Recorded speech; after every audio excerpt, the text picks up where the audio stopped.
They gave Captain James Harlow a golden watch and forced him to retire, but when a massive wildfire threatened the underfunded district next door, he couldn't sit idle. Instead of accepting his quiet retirement, he showed up at their dilapidated station every morning for a month, transforming inexperienced rookies into seasoned firefighters through training that cost him nothing but time.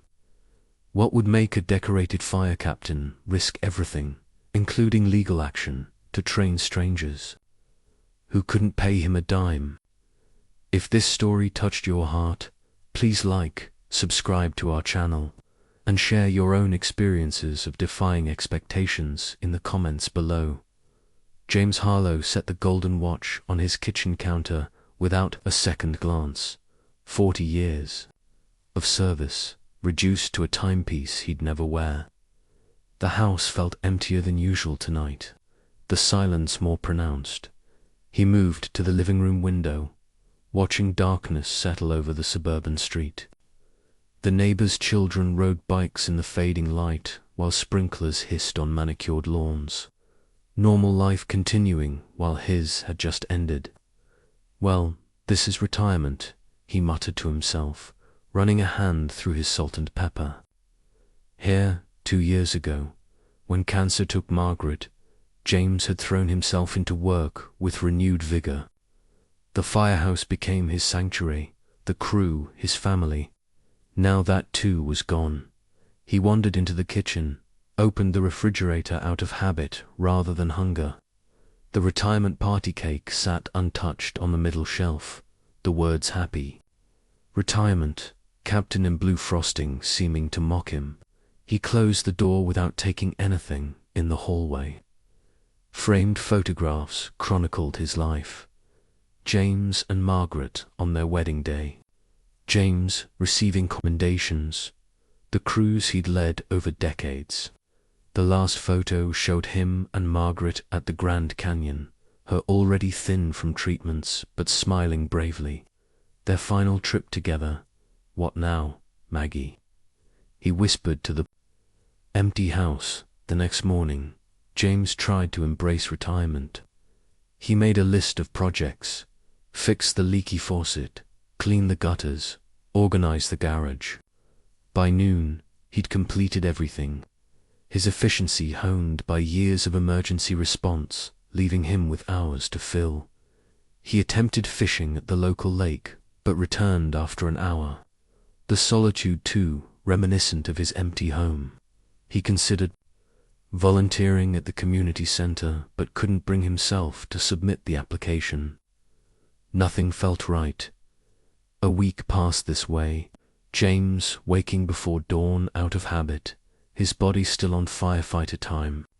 He'd brew coffee strong enough to strip paint station house, style and sit on his back porch watching the sunrise, feeling like a ghost in his own life. On day 8 of retirement, James found himself driving past his old station. He slowed, noting the freshly washed engine gleaming in the morning sun. Through the open bay doors, he glimpsed his replacement, a man 20 years his junior. Directing the morning equipment check, James accelerated away, a hollow feeling expanding in his chest. That evening, restless and unable to focus on the baseball game flickering on his television, James flipped channels until the local news caught his attention. County budget cuts continue to affect rural fire services, the reporter announced, standing before a weather-beaten fire station. With wildfire season approaching and drought conditions worsening, concerns are mounting for the safety of Riverside County's eastern communities. The camera panned to a small firehouse, paint peeling from its wooden exterior. A young man in a chief's uniform that seemed too large for his frame stood awkwardly before the cameras. "We're doing the best we can with what we have," the young chief said, his expression betraying his uncertainty. "Our crew is committed to protecting the community." Behind him, James spotted outdated equipment and a crew that looked barely out of high school. One firefighter struggled with a tangled hose. while another fumbled with protective gear that didn't fit properly. James sat forward, professional instincts kicking in. He recognized the station as belonging to the rural district that bordered his former jurisdiction and area. His department had occasionally assisted, but that primarily managed its own firefighting with limited resources. With temperatures expected to reach record highs and minimal rainfall over the past 6 months, the weather reporter added, fire officials warn this could be one of the most dangerous seasons in recent memory. James switched off the television, but the images of the unprepared crew stayed with him. He walked to his home office and pulled out a county map, locating the rural station. It was only 30 minutes from his house, serving a sprawling area of farmland, forest, and scattered communities too small to support a full municipal department. That night, James dreamed of fire. Not the controlled blazes he'd fought throughout his career, but wild, consuming flames that devoured everything in their path. In the dream, he stood watching, retired and useless, as strangers in ill-fitting gear marched towards certain death. He woke at dawn, drenched in sweat. Without hesitation, he showered, dressed, and grabbed his keys. On the way out, he paused at his bookshelf and took the worn, leather-bound training manual he'd compiled over decades of service. Just going to take a look, he told himself as he backed out of the driveway. Nothing wrong with that.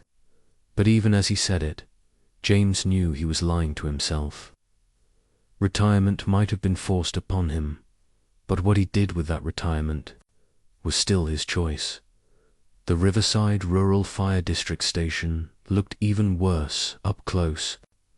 James pulled his truck into the gravel lot, noting the cracked windows patched with duct tape, the sagging roof, and the ancient fire engine that belonged in a museum rather than active service.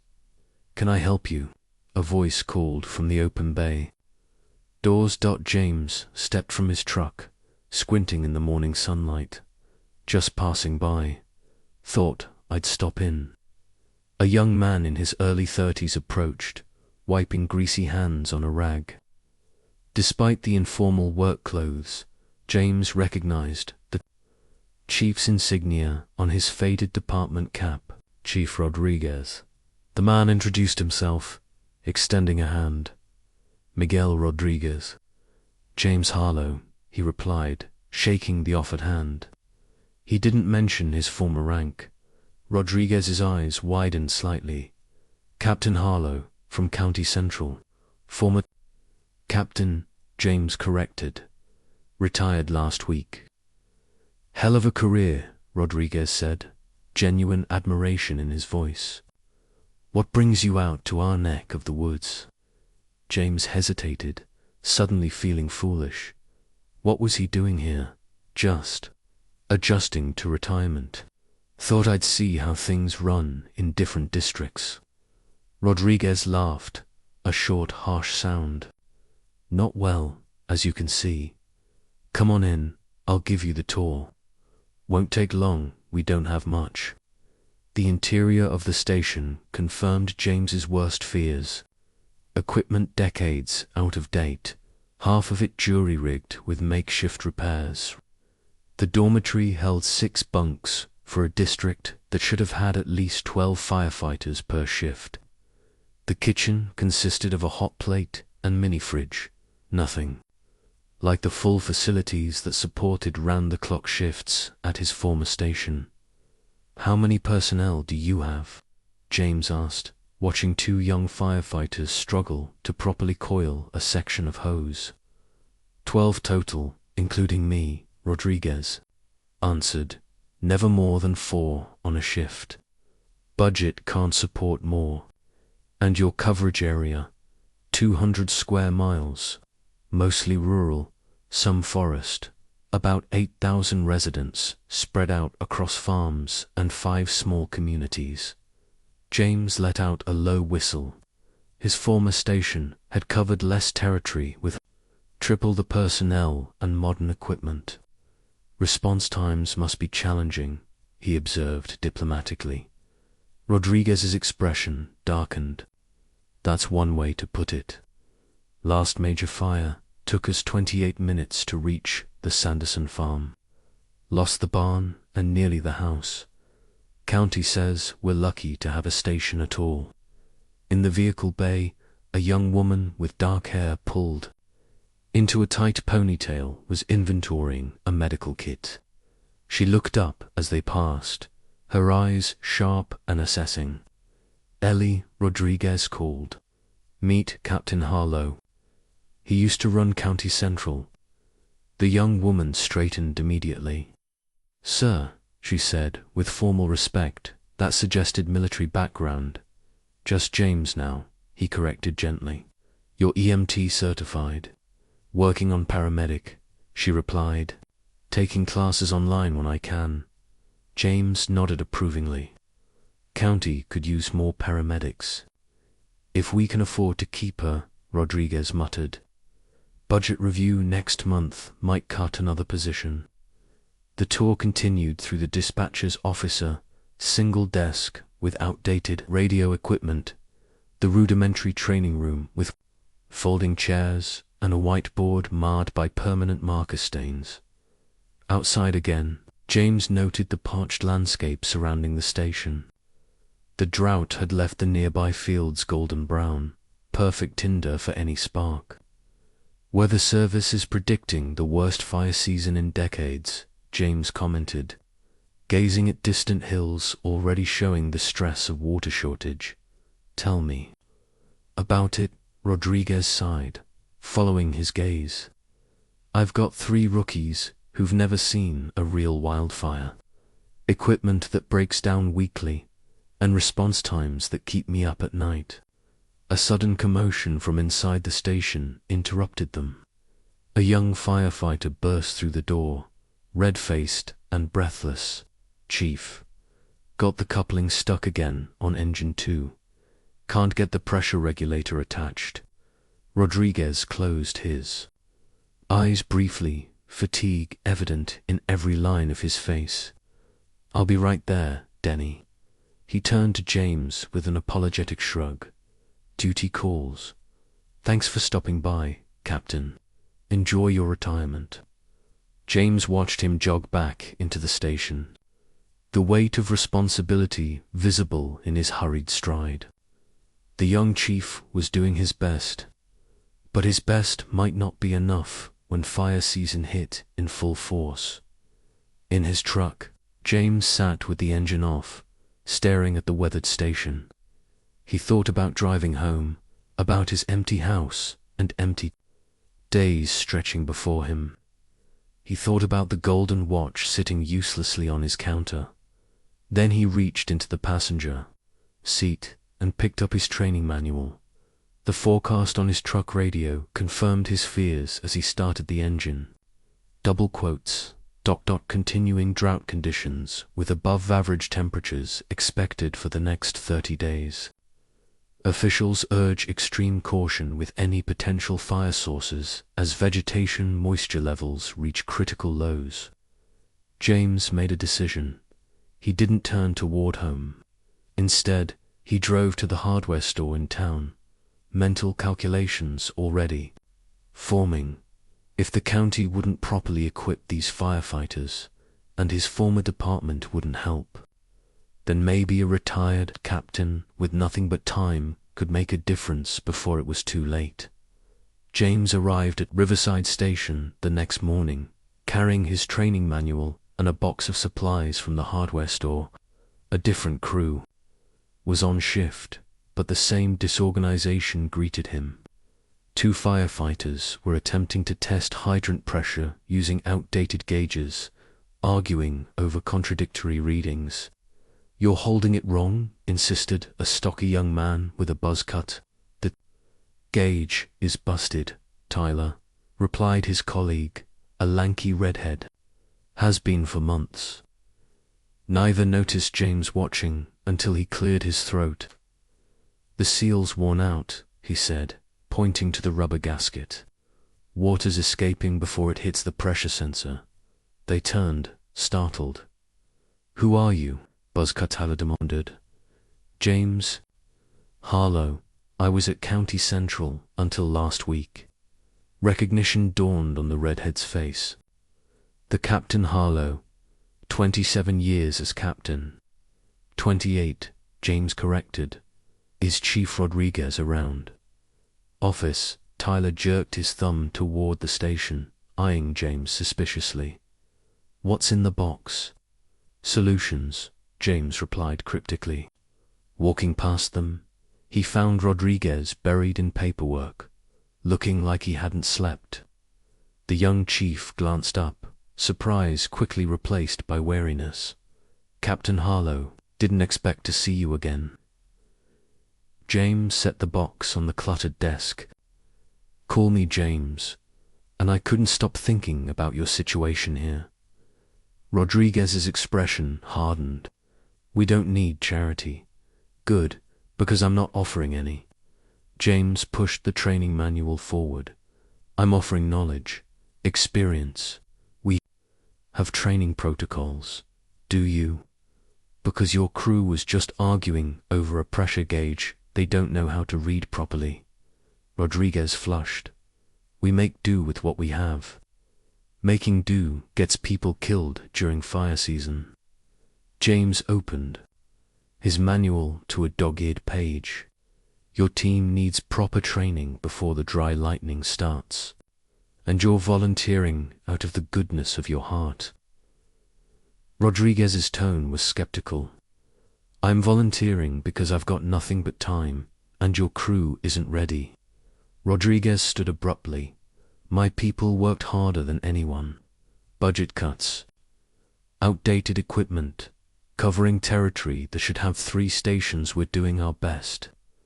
"Your best won't be enough when the hillsides go up," James replied, keeping his voice level.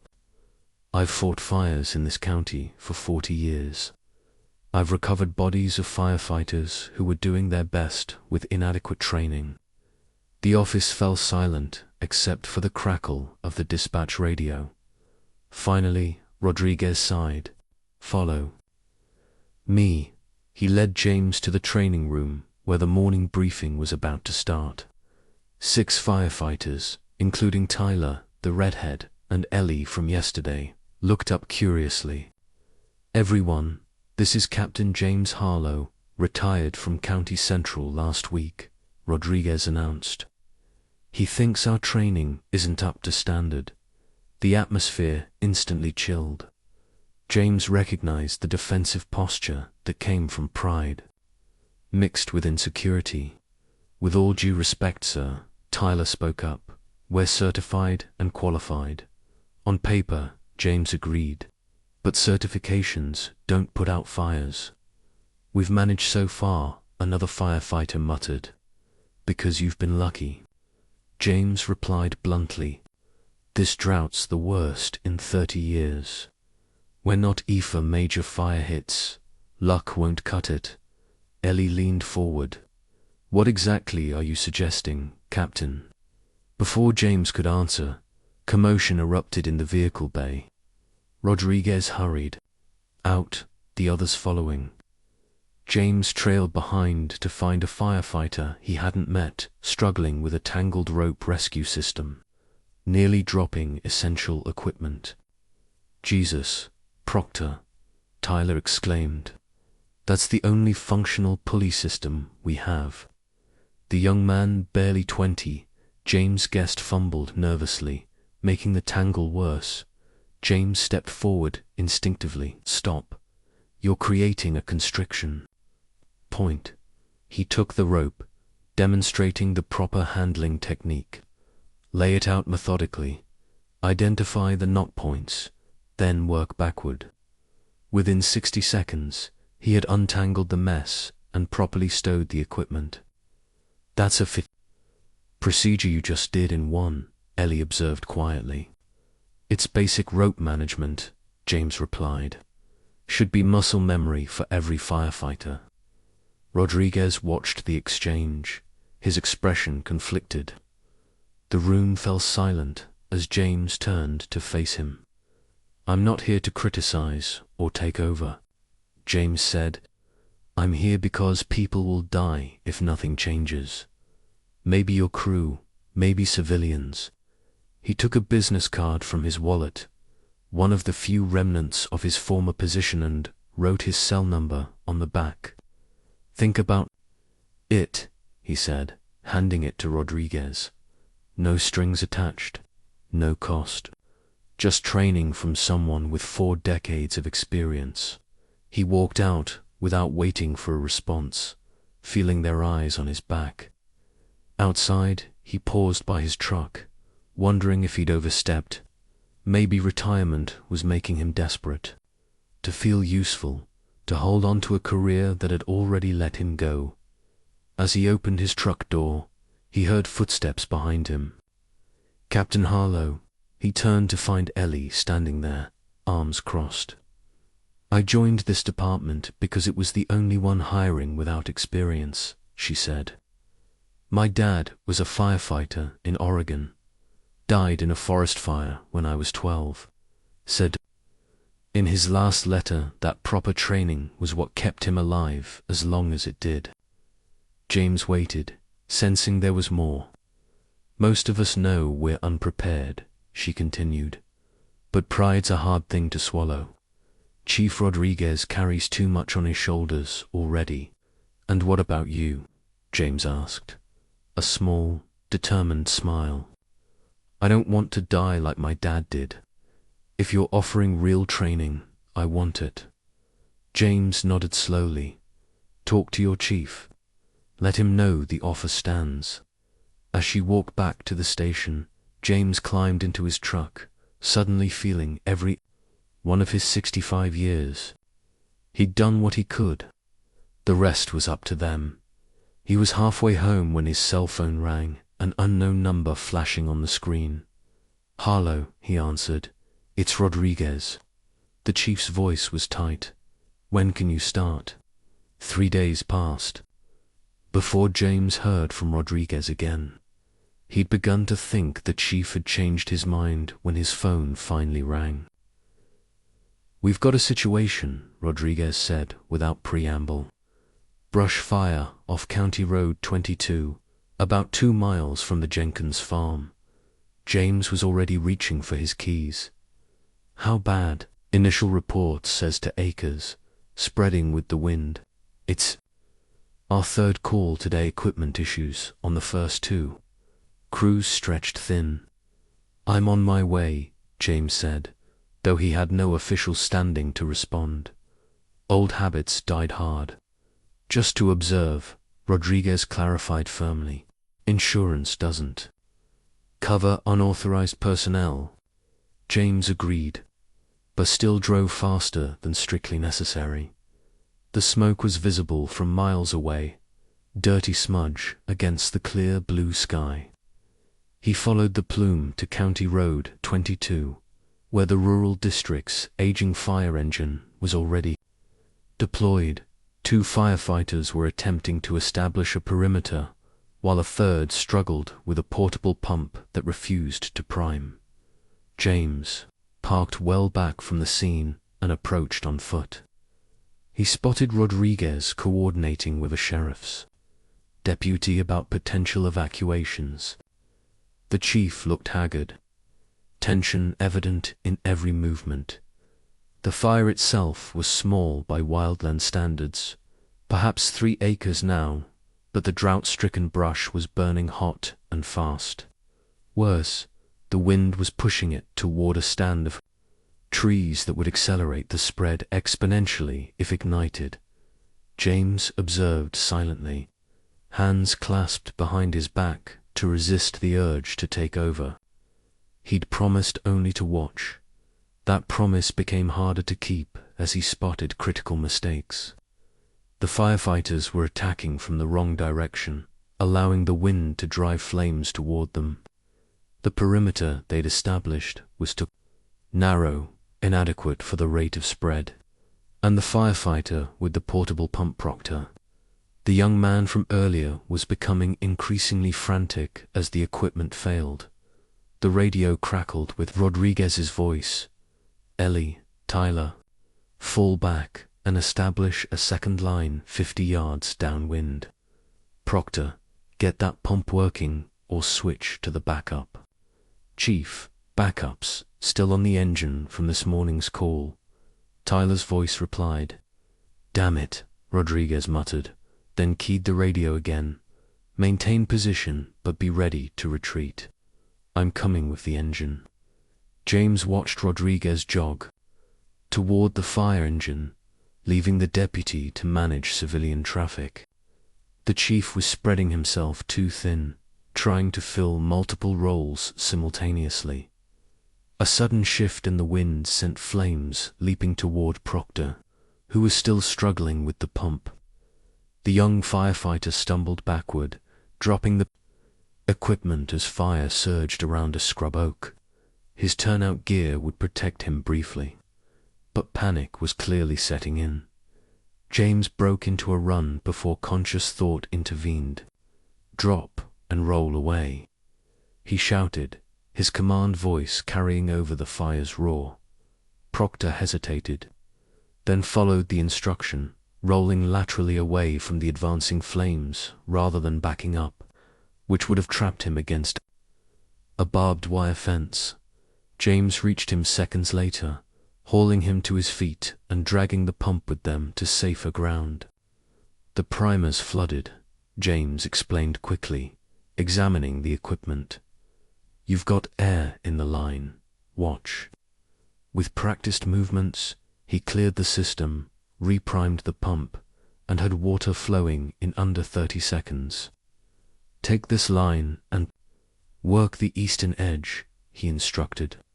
Stay low, aim at the base of the flames, and keep the fence line to your right as a reference point. Proctor nodded, newfound confidence replacing fear as he took the hose and moved into position. James turned to find Rodriguez watching from a few yards away, expression unreadable behind his face shield. Just observing, the chief asked dryly. James shrugged. Old habits. Rodriguez handed him a spare radio. Since you're here, make yourself useful.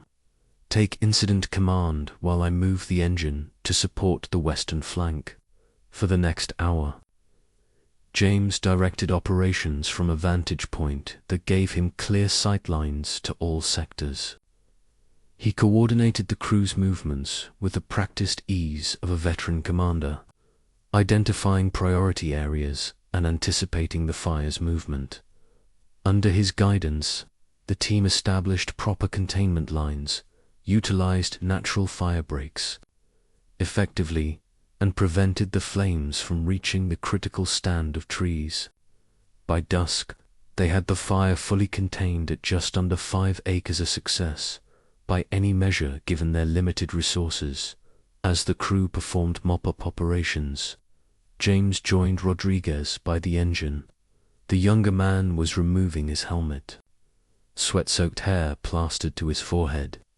That could have gone much worse, Rodriguez admitted, accepting a bottle of water from Ellie. Your team worked hard, James acknowledged, but they're making fundamental mistakes that training can fix. Like Proctor doesn't understand basic equipment, troubleshooting. Tyler and Ellie attacked from upwind instead of establishing anchor points and working from secure areas. Your communication protocols are inconsistent, and your equipment staging is inefficient. Rodriguez didn't argue, and if we'd had proper training, this fire would have been contained in half the time with half the risk, James stated matter-of-factly. Next time, you might not be so lucky. The chief stared at the smoldering landscape, then at his exhausted crew. Finally, he turned back to James. Tomorrow morning, 0700, bring your manual and whatever else you think we need. James nodded, suppressing the surge of satisfaction. This wasn't about ego or proving himself. It was about preventing the scene unfolding in his nightmares. Body. Bags lined up because untrained firefighters faced conditions they weren't prepared for. As the crew packed up their equipment, Ellie approached, her face streaked with soot, but eyes bright with adrenaline. "That was incredible, Captain," she said. "The way you took control, knew exactly what needed to happen. You want to learn that." "It's not magic," James replied. "It's experience, training, and muscle memory. All things that can be taught." "Then teach us," she said simply. Behind her, the other firefighters were watching, their earlier resistance noticeably diminished. Even Tyler gave a grudging nod of acknowledgement. James looked at the Crow Young, understaffed, under-equipped, but standing tall despite the odds. For the first time since his retirement party, he felt a sense of purpose stirring. 0700, he confirmed. "Don't be late." James arrived at the station at 0630, half an hour before the agreed time. To his surprise, the entire crew was already there, including those who had been on the night shift. 12 firefighters in total, gathered in the training room with varying expressions of curiosity, skepticism, and determination. Rodriguez met him at the door. They all wanted to be here, even called in the off-duty personnel. James nodded, hiding his satisfaction. Motivation was half the battle. "Before we start," Rodriguez said quietly, "we need to be clear about some things, such as, you're here as a volunteer civilian consultant, no official capacity. Department insurance won't cover you if something happens, and we can't pay you, understood? And," Rodriguez continued, more hesitantly, "this stays between us. County administration wouldn't approve unauthorized training programs. They've got liability concerns." "My lips are sealed," James assured him, though the restriction troubled him. If the county was more concerned with liability than properly training their firefighters, it explained a lot about the current state of affairs. Rodriguez led him to the front of the room. The silence was immediate as James set his manual and a stack of handouts on the table. "Most of you know Captain Harlow," Rodriguez began. "He's agreed to help us prepare for fire season with some additional training. This is completely voluntary, but..." "Strongly encouraged," James interrupted, his tone making it clear this wasn't a casual option. A few smiles flickered across the room. They understood. "I've reviewed your current protocols and equipment," James continued. "We have a lot of ground to cover and not much time. Fire season's already starting, as yesterday proved." He unfolded a large topographical map of their district, weighted the corners with coffee mugs, and stood back. "This is your territory. 200 square miles of varied terrain. Based on historical data and current conditions, these are your highest risk areas." He marked several sections with red X's. "And these are your water sources, access routes, and natural fire breaks." The crew leaned forward, studying the map with new interest. "For the next month, we'll be running intensive training sessions every day. Physical conditioning in the mornings, technical skills midday, and scenario-based exercises in the afternoons." He looked around the room. "Questions?" Tyler raised his hand. "No offense, sir, but we've all got certification training." "What's different about yours?" "Certification tells you what to do by the book," James replied. "I'm going to teach you what to do when the book burns up and you're surrounded by fire with equipment failing and civilians in danger." "Our equipment is always failing," someone muttered, drawing nervous laughter. "Then we'll train with what you have," James said firmly. "Make it work no matter what." Ellie spoke up. "What about our regular shifts? We're already understaffed." Rodriguez answered that one. "I've adjusted the rotation. Shorter shifts, more overlap. It's not ideal, but it gives everyone time for training." A balding firefighter in his 40s, the only one close to James's age, raised his hand. Thompson, engineer. I've been with the department 15 years. No disrespect, but why should we listen to someone from County Central? You had all the fancy equipment and full staffing. Different world from ours. A fair question. James walked over to Thompson. I started as a volunteer in a department smaller than this one, he said. Fought fires with garden hoses and pickup trucks before proper equipment arrived. Lost 3 friends my second year because they didn't know how to recognize when a situation was beyond salvaging. He paused, the memory still painful decades later. Everything I'm going to teach you comes from experience, good and bad. Take it or leave it, but I guarantee it'll improve your chances when things go sideways. Thompson held his gaze, then nodded slowly. Fair enough. Any other concerns? James looked around the room. Proctor raised his hand tentatively. Will we get in trouble for getting outside training? Not if it saves lives, Rodriguez answered. Firmly, I'll handle any administrative issues. James cleared his throat. One more thing. I've reached out to my former department about borrowing some training equipment. And, Rodriguez asked. And they declined, James admitted. Liability concerns, resource allocation, insurance restrictions, the usual bureaucratic excuses. Disappointment flickered across several faces. However, James continued, I've got some personal equipment we can use, and I've sketched out plans for training props we can build with materials from the hardware store. He pulled out a notepad with detailed drawings. Nothing fancy, but functional. Rodriguez examined the sketches, eyebrows rising. This would help, definitely. But materials cost money we don't have. James waved away the concern. Consider it my retirement project. Margaret always said I needed a hobby. We can't accept, Rodriguez began. You can and you will, James cut him off. Look at your crew, Chief. Look at your district map. Look at the weather forecast.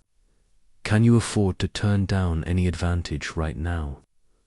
The room fell silent as Rodriguez struggled with pride versus practicality. Finally, he extended his hand. 1 month of training. We do it your way, with your equipment. But my command structure remains intact, and you report to me on all activities. Agreed, James said, shaking his hand. And one more condition from my side, which is, everyone commits 100%, no half measures, no excuses. What I teach only works if everyone does it exactly right, every time. Rodriguez turned to his crew. Are we all in? Ellie was the first to stand. All in, Chief.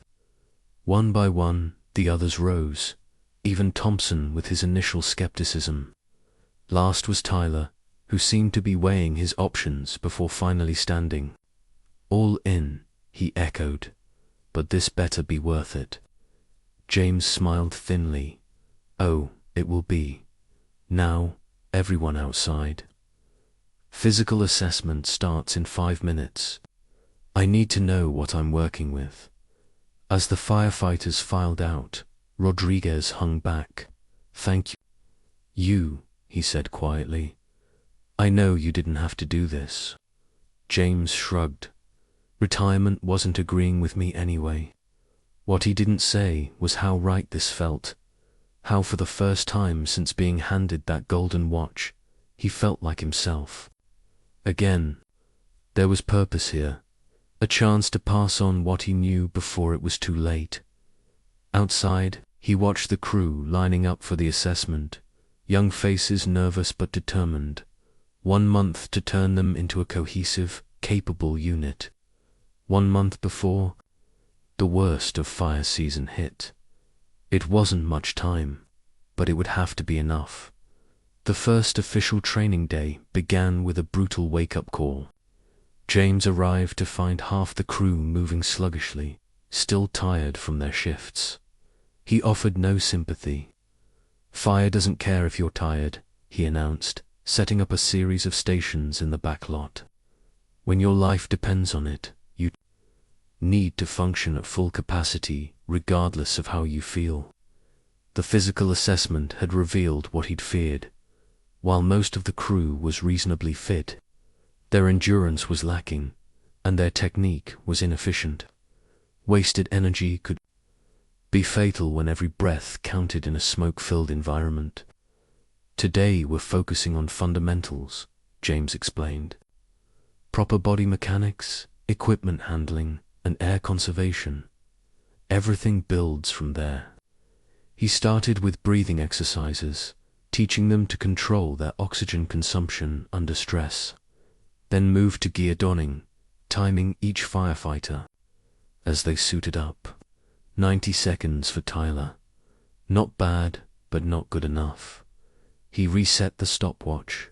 Again, target is 60 seconds, full gear, properly secured. Tyler's face flushed with frustration. "The clasp sticks." "Then fix it," James replied implacably. In a real situation, equipment failures become fatalities. By mid-morning, the crew was drenched in sweat, muscles aching as James drove them through drill after drill. He was relentless, correcting every mistake, allowing no shortcuts. "Proctor, that hose is king. What? Ellie, your mask seal is compromised. Thompson, that knot wouldn't hold a child's weight, let alone an adult." During a water break, Rodriguez approached. "You're pushing them hard." "Not hard enough," James replied. "They've developed bad habits that need breaking before we can build proper technique. They're trying. Trying doesn't put out fires." James softened slightly at Rodriguez's expression. "Look, I know they're doing their best, but their best isn't where it needs to be. We have 4 weeks to fix that." Rodriguez nodded reluctantly. "Just ... don't break them on day one." The afternoon shifted to equipment drills. James had each firefighter disassemble and reassemble their SCBA units blindfolded. "In thick smoke, you can't see what you're doing," he explained.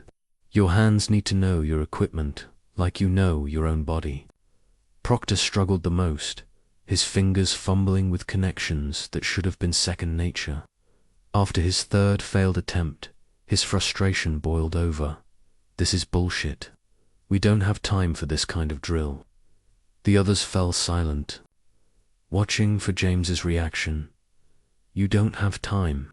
James asked quietly. "Let me tell you about time, Proctor." He pointed to his watch. "You've been working on that SCBA for 6 minutes.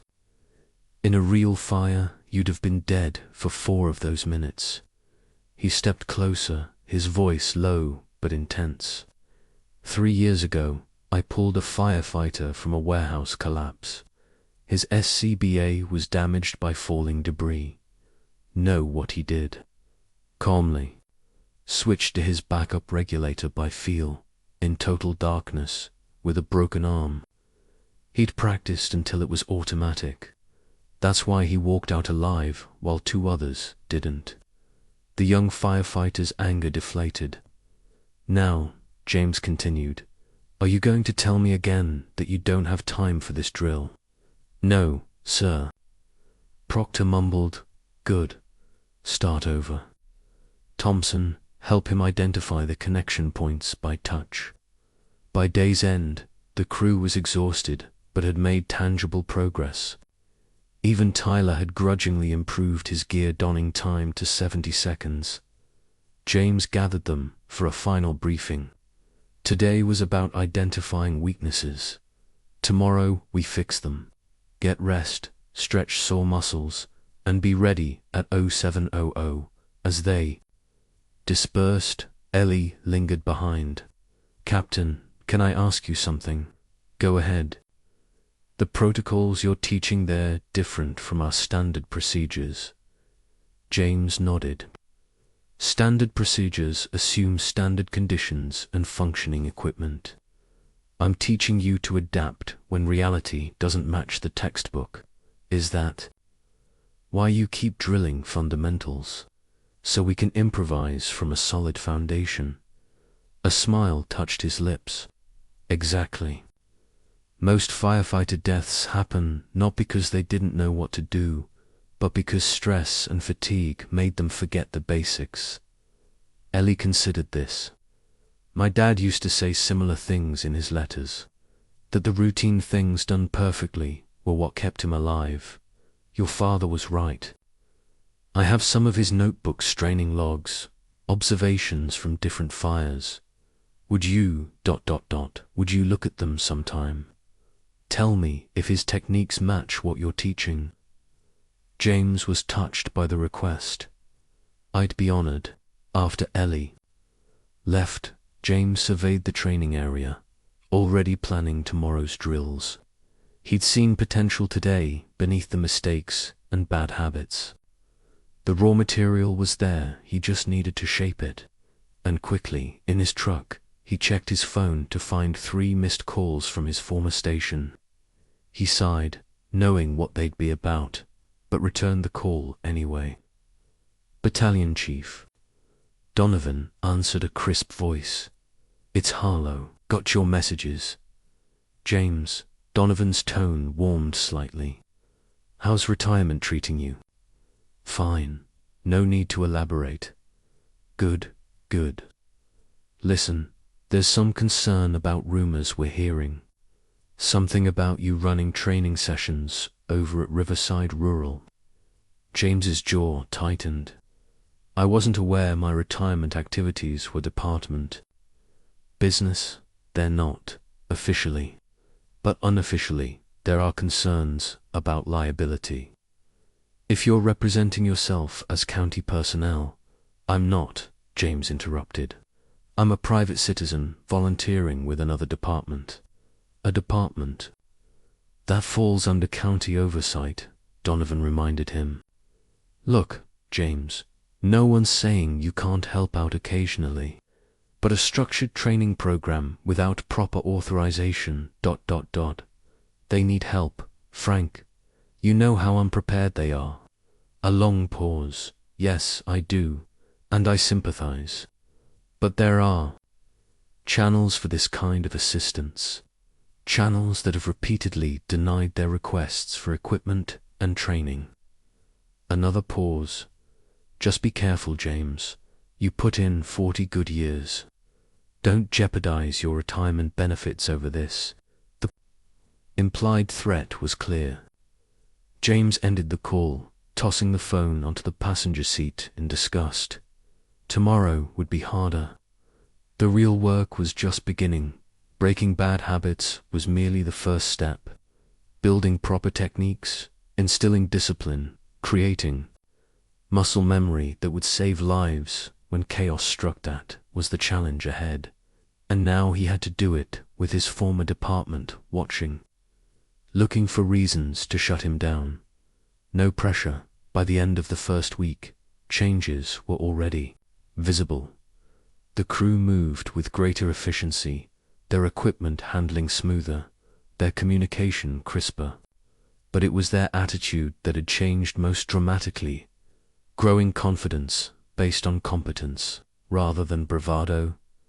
James arrived early, Saturday morning, to set up the day's training, evolution, a complex search and rescue scenario using the improvised props he'd built. The station was quiet, the night shift still out on a medical call. His phone rang as he was arranging weighted dummies for the exercise. The county administration number on the caller ID made his stomach tighten. Harlow. He answered. Mr. Harlow, this is County Administrator Diane Mercer. James straightened. Mercer oversaw all emergency services in the county, including both his former department and Riverside Rural. What can I do for you, Ms. Mercer? I'll be direct, Mr. Harlow. It's come to my attention that you are conducting unauthorized training activities with Riverside Rural Fire District personnel. I'm volunteering my time to assist their preparation for fire season, he replied carefully. Noble, but problematic, Mercer said. The county has established training protocols and certified instructors for all departments under our jurisdiction. Outside training must be approved through proper channels. With all due respect, Ms. Mercer, I've seen the approved training they receive. It's insufficient for the conditions they'll face this season. That's not your determination to make, she replied coolly. You retired, Mr. Harlow. Your professional assessments no longer carry official weight. James bit back a sharp retort. I'm acting as a private citizen, sharing knowledge, not conducting official certification. Let me be clearer, Mercer continued. Your retirement package includes a non-compete clause. Section 1, to be specifically prohibits providing professional services to any county emergency department within 2 years of separation without written authorization. James hadn't expected this. He'd skimmed the retirement paperwork, focusing on the pension details rather than the fine print. I'm not competing with the county. I'm not being paid. Compensation isn't the issue. The liability is. Her tone hardened. If one of those firefighters is injured applying techniques you've taught outside approved protocols, both you and the county could face significant legal exposure. So this is about protecting the county, not the firefighters, James stated. Flatly, it's about maintaining standards and proper oversight, Mercer countered. I understand your intentions are good, Mr. Harlow. Your service record is exemplary, but you need to step back and allow the system to work as designed, even if that system is failing the people it's supposed to protect. A pause. I'm sending you a formal notice today. Please discontinue all training activities immediately. If you wish to contribute, there are volunteer programs through the Office of Emergency Management that would welcome your expertise within approved parameters. The call ended before James could respond. He stood motionless in the training yard, phone still in hand, as the implications sank in. Continuing meant risking his pension, the financial security he and Margaret had planned their retirement around. But stopping meant leaving these firefighters unprepared for what was coming. Rodriguez found him there minutes later. Everything okay? You look like you've seen a ghost. James related the conversation, watching the chief's expression darken. Bureaucratic bullshit, Rodriguez muttered when he finished. They won't help us themselves, and they won't let anyone else help either. It's not that simple, James sighed. They're protecting themselves from liability, which is their job. The problem is that protection comes at your expense. So what now? You walking away? The question hung in the air. James looked across the training yard, where the crew was beginning to assemble for the day's session. Ellie was helping Proctor check his equipment, demonstrating the technique James had taught them. Tyler was using the pressure gauge correctly. Now, his movements confident and precise. Even Thompson, initially skeptical, was instructing 2 rookies on proper hose deployment. No, James said finally. I'm not walking away. But you need to understand what continuing means. If something goes wrong, the county will deny any knowledge of this training. They'll hang you out to dry, and me along with you. Rodriguez considered. This, and your pension, at risk, James admitted. If they push it, I could lose a significant portion. That's not right, Rodriguez said angrily. You spent 40 years earning that, and I spent those 40 years learning what I'm teaching. You now, James replied. What good is that knowledge if I take it into retirement while people die for lack of it? Let me talk to the crew, Rodriguez suggested.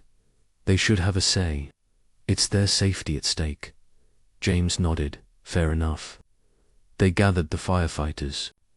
In the training room, where Rodriguez explained the situation bluntly. When he finished, an uncomfortable silence filled the space. So we're being asked to choose between proper training and Captain Harlow's retirement security. Ellie finally asked. That's about the size of it, Rodriguez confirmed. Tyler shook his head. That's messed up. The county cuts our funding, refuses to help, then threatens the one person willing to step up. It's not personal, James interjected. It's the system protecting itself. But you all need to decide whether continuing is worth the potential fallout. Thompson spoke up. I've been here 15 years, seen 3 chiefs come and go, budget cuts every year, and training that gets more perfunctory each season. He looked directly at James. This past week is the first time I've felt like we're actually preparing for what's coming, not just going through the motions. Murmurs of agreement rippled through the group. I say we continue, Ellie stated firmly, but we keep it quiet. No paperwork, no official record, nothing that could come back on Captain Harlow. Proctor nodded enthusiastically. We can say we're doing independent study groups. That's not technically against regulations. James raised a hand. I appreciate the support, but I need you all to understand, this isn't a game. The county's not bluffing. If they catch wind that we're continuing despite the warning, there will be consequences. For you, maybe, Tyler said. But what about for us if we don't get this training? We've had 3 close calls already this year, and fire season's barely started. Rodriguez surveyed his crew, all in favor of continuing. Every hand raised without hesitation, all opposed. Silence. Looks unanimous, the chief said to James. Ball's in your court, Captain. James took a deep breath, weighing 40 years of service against the lives before him now. Get your gear, he said finally. Today we're learning search patterns in zero visibility conditions. What the county doesn't know won't hurt them. As the crew dispersed to prepare, Rodriguez lingered. Thank you, he said quietly. Whatever happens, we won't forget this. James nodded, hoping he wouldn't regret the decision when the certified letter from the county arrived. But watching the crew suit up with newfound confidence, he knew he'd already made his choice. Some risks were worth taking. 2 weeks into training, James stood back and watched with satisfaction as the crew executed a complex hose evolution. What had once taken them 15 minutes of chaotic effort now flowed seamlessly in under 5. Each firefighter anticipated the next step, compensating for their outdated equipment with precise technique.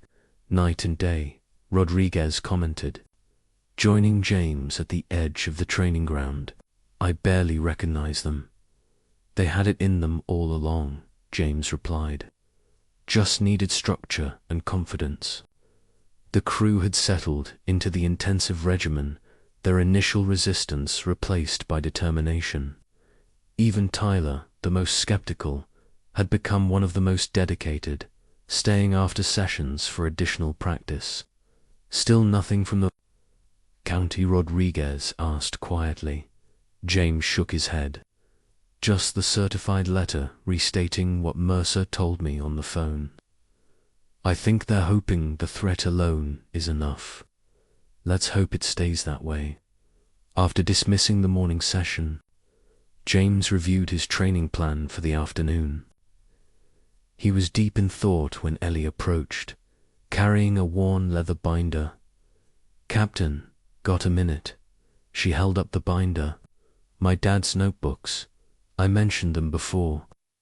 James accepted the binder with care, recognizing it as a treasured possession. Your father was stationed in Oregon, right? Ellie nodded. Rogue River District, 23 years.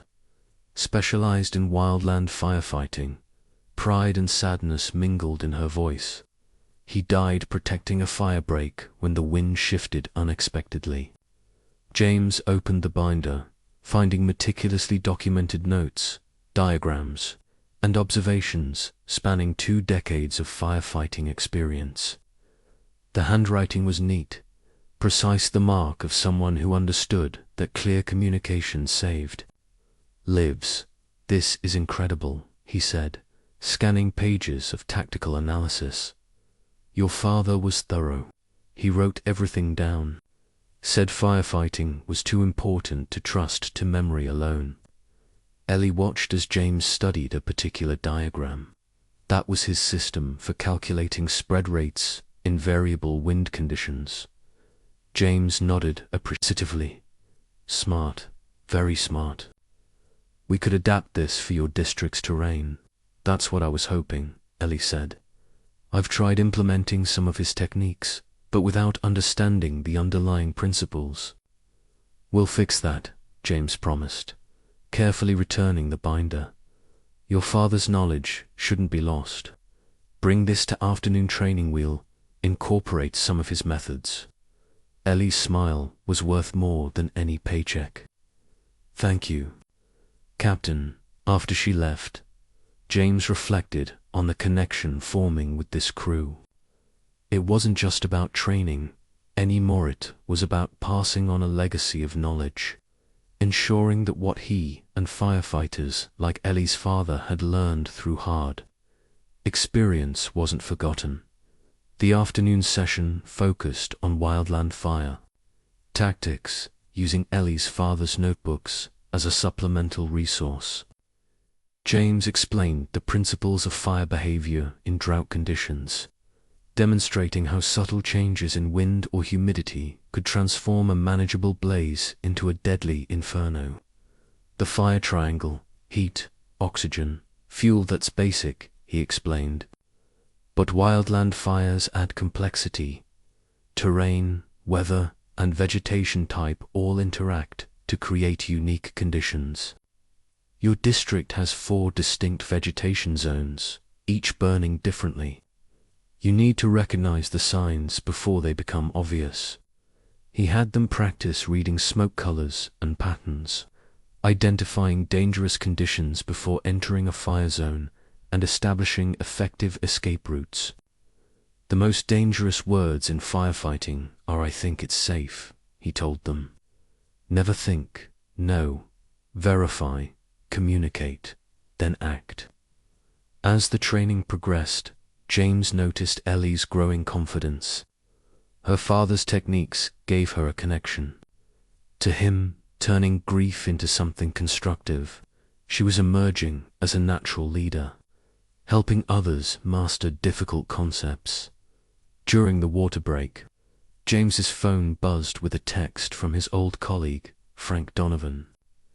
Heads up, Mercer. Asking questions about riverside training. Watch yourself. James frowned. The county administrator was clearly not letting the matter drop. He'd have to be more careful, perhaps adjust the training schedule to less predictable times. His concern must have shown on his face, because Rodriguez approached with a questioning look. Problems? Possible county interest in our activities, James said quietly. Nothing concrete yet. Rodriguez's expression hardened. This is ridiculous. We're just trying to be prepared. Politics, James sighed, always gets in the way of doing the job. They were interrupted by Thompson, who approached with unusual hesitation. Captain, got a situation with the equipment budget you should know about. James raised an eyebrow. I'm not involved in your budgeting, Thompson. You might want to be, Thompson replied, handing him a printout. Monthly allocation came in. They've cut another 5%. James scanned the figures, disbelief turning to anger. This is barely enough for basic maintenance, let alone replacements. Tell me about it, Thompson said grimly. At this rate, we'll be fighting fires with buckets and garden hoses by August. Rodriguez took the paper, his face tightening. I'll make some calls, see if there's a mistake. It's no mistake, James said. They're squeezing you, maybe hoping you'll give up and let the county absorb the district. Not happening, Rodriguez declared. We're the only coverage for 8,000 people. Without us, response times would double or triple. James stared at the budget numbers, mental calculations running. Margaret had always handled their finances, insisting they save aggressively for retirement. After her death, he'd barely touched those savings, living simply on his pension. What's your most critical equipment need right now? He asked suddenly. Rodriguez and Thompson exchanged glances. SCBA regulators, Thompson answered. 3 of ours are failing intermittently. Replacement parts are backordered. James nodded. And after that? Radio equipment, Rodriguez said. Half our handsets cut out in certain parts of the district. Dead zones where we can't communicate. Make me a list, James decided. Everything you need, prioritized by safety impact. No luxuries, just essential. Equipment that affects firefighter safety and operational effectiveness. Why? Rodriguez asked, though his expression suggested he already knew. Because retirement savings do no good sitting in an account while people die for lack of basic equipment. James replied simply, Captain, we can't accept. Thompson began. You can, and you will. James cut him off. Consider it an investment in my peace of mind. I'll sleep better knowing you have working regulators. Before they could argue further, a commotion from the training area drew their attention. Tyler and Proctor were engaged in a heated argument, their voices rising. That's not what Captain Harlow taught us, Proctor insisted. The approach pattern matters. In theory, sure, Tyler shot back. But in real life, sometimes you have to improvise. James moved quickly to intervene, Rodriguez at his side. Problem, gentlemen. Both firefighters straightened immediately. Discussing tactical approaches for the hillside scenario, Tyler explained. Proctor thinks we should strictly follow the pattern you demonstrated, but I think the terrain might require adaptations. Both right, James said. Patterns exist for safety and efficiency, but conditions sometimes require adjustments. The key is knowing why the pattern exists before you modify it. He turned it into a teaching moment, gathering the entire crew to discuss the principles behind approach patterns and when deviations might be justified. The tension dissolved as both Tyler and Proctor contributed valid points to the discussion. Later, as the day's training wrapped up, James watched the crew cleaning equipment together, their movements synchronized from shared practice. 2 weeks ago, they'd been individuals trying their best. Now they were becoming a cohesive unit. Rodriguez joined him, handing him a folded paper. The list you asked for. But I want to be clear, we're not expecting you to cover this. James pocketed it without looking. Let me worry about that. Why are you doing all this? Rodriguez asked. The training, I understand, passing on knowledge, keeping skills alive, but risking your pension, now your savings. You don't even live in this district. James was quiet for a moment, watching Ellie demonstrate a knot technique to 2 rookies. Her father's notebook opened beside her. When I was a new firefighter, he finally said, an old captain took me under his wing. Taught me things no academy ever could. When I asked him why, he said, because someone did it for me. And this knowledge is too valuably and too costly to die with any one of us. He turned to Rodriguez. I'm doing this because it's what firefighters have always done. Pass on what we know to the next generation. The bureaucrats can write policies and the politicians can make speeches. But this, he gestured to the crew, this is how the job actually gets done. Always has been, always will be. Rodriguez nodded slowly. Well, we're grateful. Whatever happens. Don't thank me yet, James warned. We're only halfway there, and the county's still watching. The real test is still coming. As if on cue, his phone buzzed with a weather alert. Record temperatures predicted for the next week, with dry lightning possible in the foothills. Fire season was about to begin in earnest. James was demonstrating confined space rescue techniques when an unfamiliar car pulled into the station lot. A woman in her 30s emerged, notepad in hand, surveying the training scene with obvious interest. Rodriguez tensed. Press, local gazette. James watched as the woman approached, noting her practical attire and direct gaze. Not the usual sensationalist. Reporter looking for dramatic photos. Chief Rodriguez, she called. Melissa Chen, Riverside Gazette. Rodriguez stepped forward, positioning himself between the reporter and the training. Ms. Chen, what brings you out here? Following up on budget cut rumors, she replied, her attention shifting to James. And you would be? Just a volunteer, James answered, before Rodriguez could speak. Chen's eyebrow arched skeptically. A volunteer running what looks like a professional training exercise. Ms. Chen, this isn't a good time, Rodriguez interrupted. We're in the middle of essential drills, which is exactly why I'm here. She gestured to the improvised training props.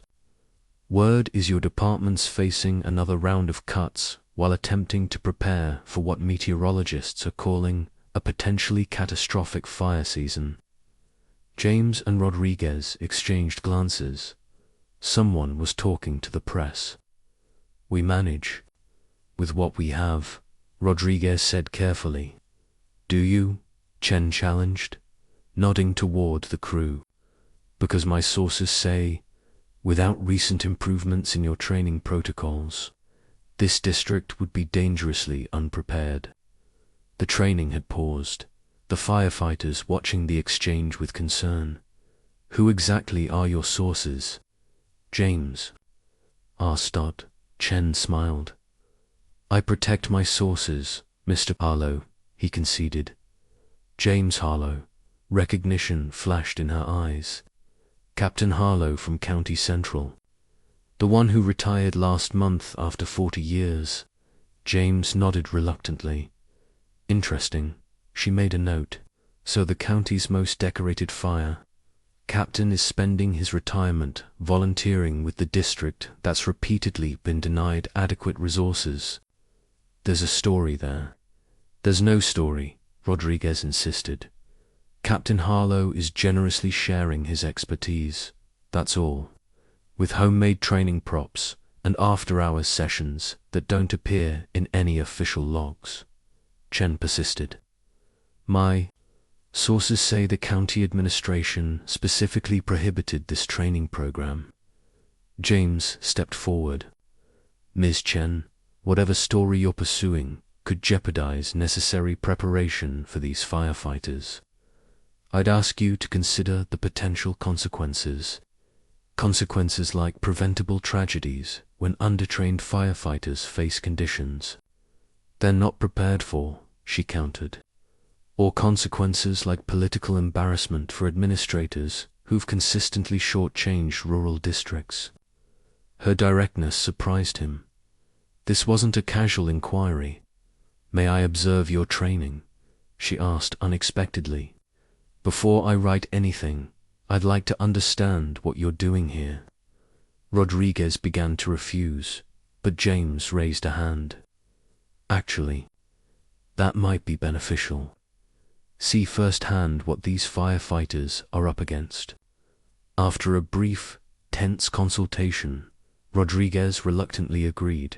You can observe, but no photographs of specific techniques or personnel without permission. Chen nodded. Fair enough. For the next 2 hours, she watched silently from the sidelines. As James put the crew through increasingly complex scenarios, he purposely included equipment failures, forcing them to adapt and overcome using the methods he'd taught them. When Proctor successfully navigated a zero-visibility rescue, despite his air regulator failing mid-exercise, Chun's expression shifted. From journalistic detachment to genuine concern. During the water break, she approached James. That equipment failure, was that staged? That one was, he confirmed. But they faced real failures during actual emergencies, and this training helps them handle those situations. It's the difference between panic and problems, James explained, between tragedy and successful outcome. Chen looked troubled. Chief Rodriguez mentioned budget constraints, but I had no idea it was this serious. Your firefighters are training to compensate for equipment that shouldn't be failing in the first place.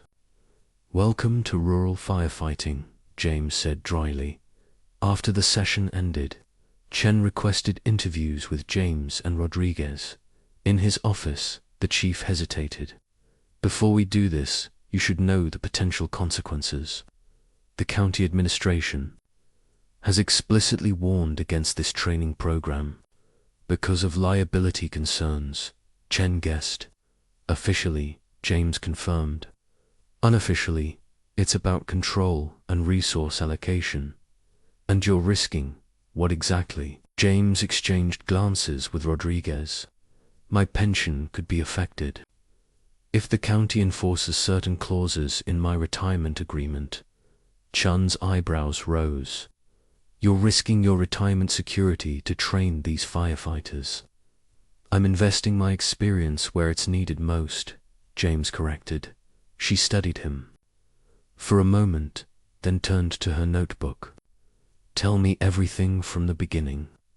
The budget history, the equipment issues, the training deficiencies, and why this unsanctioned program matters. For the next hour, Rodriguez outlined the district's struggles, steadily decreasing funding. Despite increasing call volumes, denied grant applications, deferred maintenance, and outdated equipment held together with determination and ingenuity. James explained the training gaps, how standard certifications covered basics but failed to prepare firefighters for the complex, rapidly changing scenarios they actually faced, especially with substandard equipment. So you're teaching them to function effectively despite these limitations, Chen summarized. I'm teaching them to come home alive, James corrected. Everything else is secondary. Chen closed her notebook, her expression resolute. I need to be clear about something. I'm not writing a puff piece about a noble retired captain. I'm investigating systematic defunding of essential emergency services, while county administrators prioritize more visible projects in wealthier districts. Rodriguez straightened. That's a political angle we didn't. It's the real story, Chen interrupted. And it needs telling before people die unnecessarily. She turned to James. Captain Harlow, would you be willing to go on record about the conditions these firefighters face and the discrepancy between what the county provides and what's actually needed? James considered the potential backlash. If it helps him get proper resources, yes. It might make your pension situation worse, she warned. Some things matter more than money. Chen nodded. One last question. What's the single most critical need right now, beyond the training you're providing? Functional SCBA regulators, James answered without hesitation. Their current ones are failing intermittently. In a fire situation, that's potentially fatal. Cost to replace? About 12,000 for the minimum they need. Chen made a final note. Thank you both. I'll be in touch before anything publishes. After she left, Rodriguez looked troubled. You sure that was wise? Probably not, James admitted. But we're running out of options, and she seemed genuinely concerned about the situation rather than just looking for headlines. 3 days later, the Sunday edition of the Riverside Gazette featured a front-page story: Rural firefighters train for survival. Retired captain risks pension to fill critical safety gaps. The article detailed the district's funding struggles, the potential dangers faced by both firefighters and the communities they served, and the unofficial training program aimed at compensating for these deficiencies. It included quotes from anonymous firefighters describing equipment failures during actual emergencies and the life-saving techniques they were learning from James. Most significantly, it included county budget figures showing the disproportionate allocation of resources to wealthier districts. Despite comparable call volumes and coverage areas, the community response was immediate. By Monday morning, the station phone was ringing constantly, with concerned citizens offering support. By Tuesday, a local business association had organized a fundraising drive specifically for new SCBA regulators, and by Wednesday, James received another call from County Administrator Mercer, this one considerably less cordial than the first. What part of cease and desist was unclear, Mr. Harlow? Mercer's voice was glacial over the phone.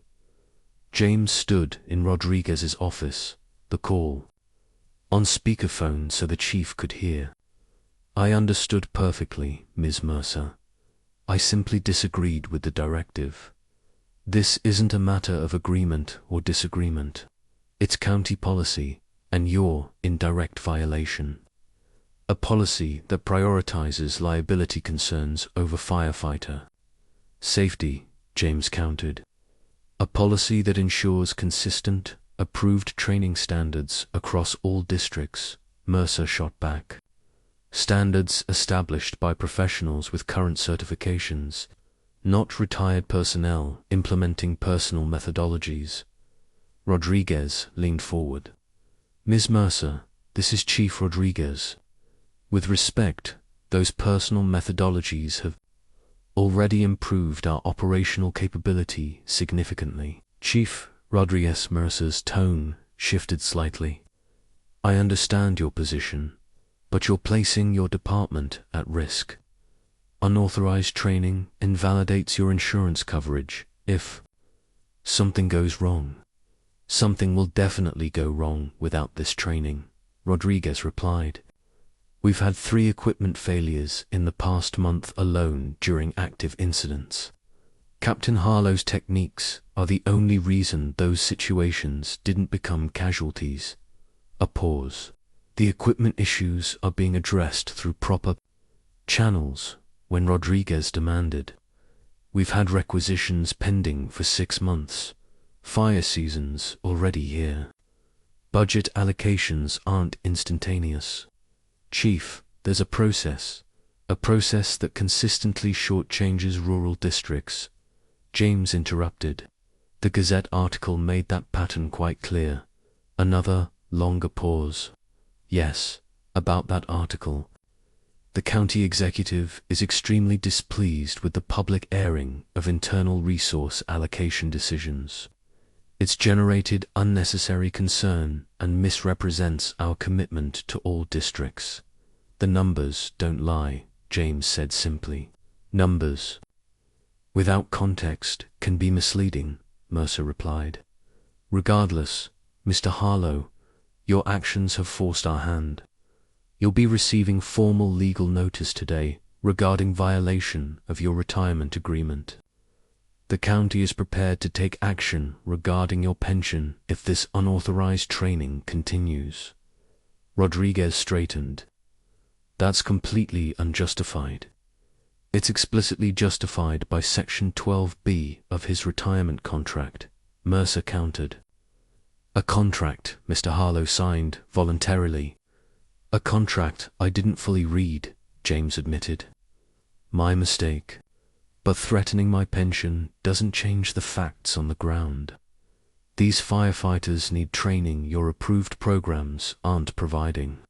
That's not your determination to make anymore, Mercer said with finality. You have until end of business Friday to comply, or we'll proceed with remedial action. Good day, gentlemen. The call ended, leaving the office in tense silence. She's bluffing, Rodriguez said finally. They wouldn't actually cut your pension.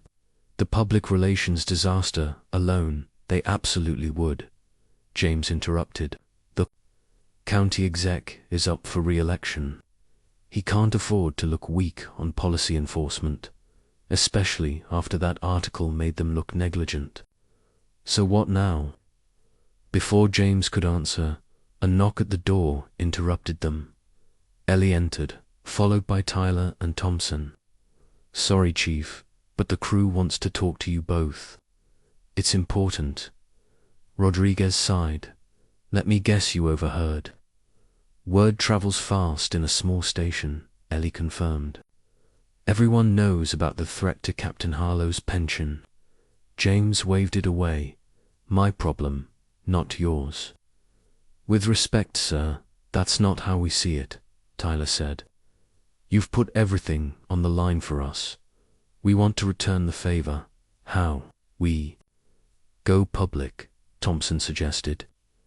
All of us, on record, about how this training has already prevented serious incidents. About the equipment failures, the budget issues, all of it. James shook his head. You'd be risking your jobs. They can't fire the entire department, Tyler argued. Actually, they can, Rodriguez corrected. They could dissolve the district entirely and contract services to County Central, claiming it's more efficient. They've threatened it before. Ellie stepped forward. Then what about a compromise? We dial back the formal training but continue the knowledge transfer more, unofficially. Study groups, maybe. Individual mentoring that doesn't look like an organized program. James considered this. It might reduce the liability concern, but it would also slow progress significantly. We only have 2 more weeks before I promise to be done. The discussion continued, with various alternatives proposed and rejected. Throughout, James was struck by the crew's determination to find a solution that protected both their training and his pension. The bonds formed over the past weeks were evident in their unwavering support. Finally, a knock at the station's front door interrupted them. The deputy chief returned with a thick envelope bearing the county administration seal. Certified letter. For James Harlow, he announced, handing it to James. Had to sign for it. The room fell silent as James opened the envelope and read the formal legal notice.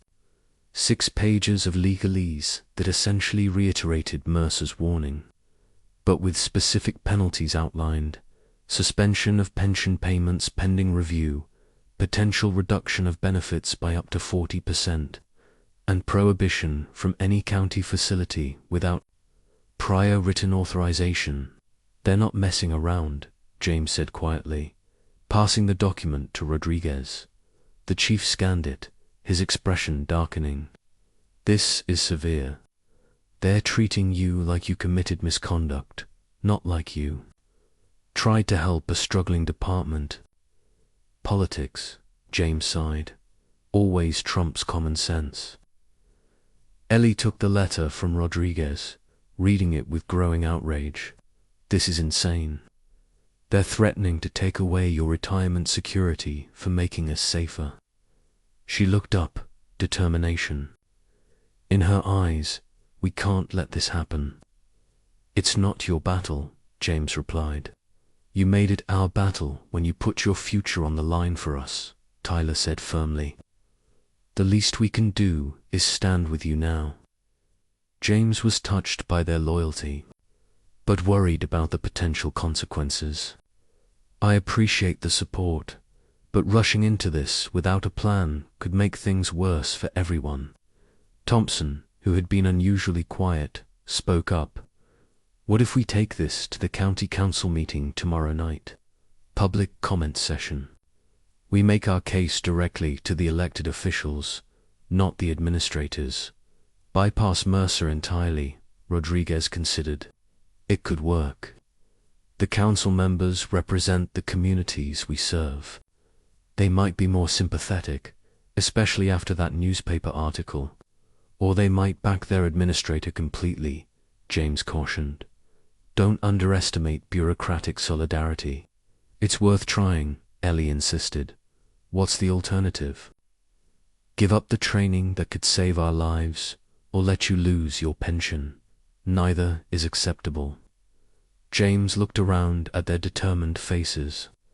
These past weeks had transformed them from a struggling crew into a cohesive unit that stood together in the face of challenges.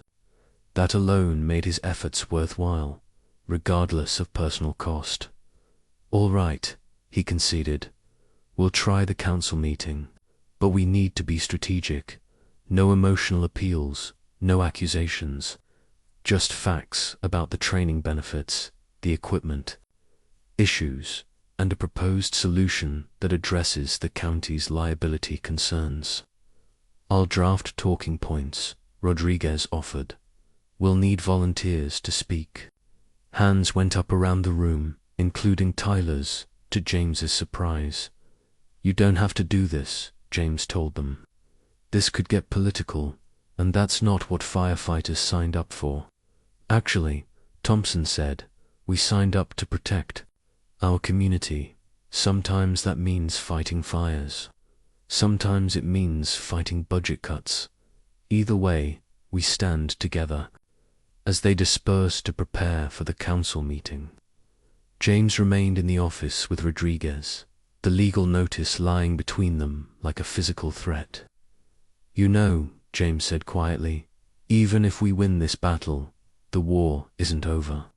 The underlying issues, inadequate funding, outdated equipment, insufficient training, resources, those remain. Rodriguez nodded grimly.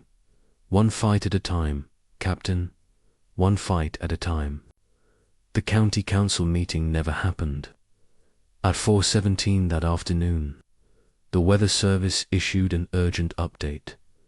The forecasted dry lightning had arrived early, with multiple strikes reported in the eastern hills.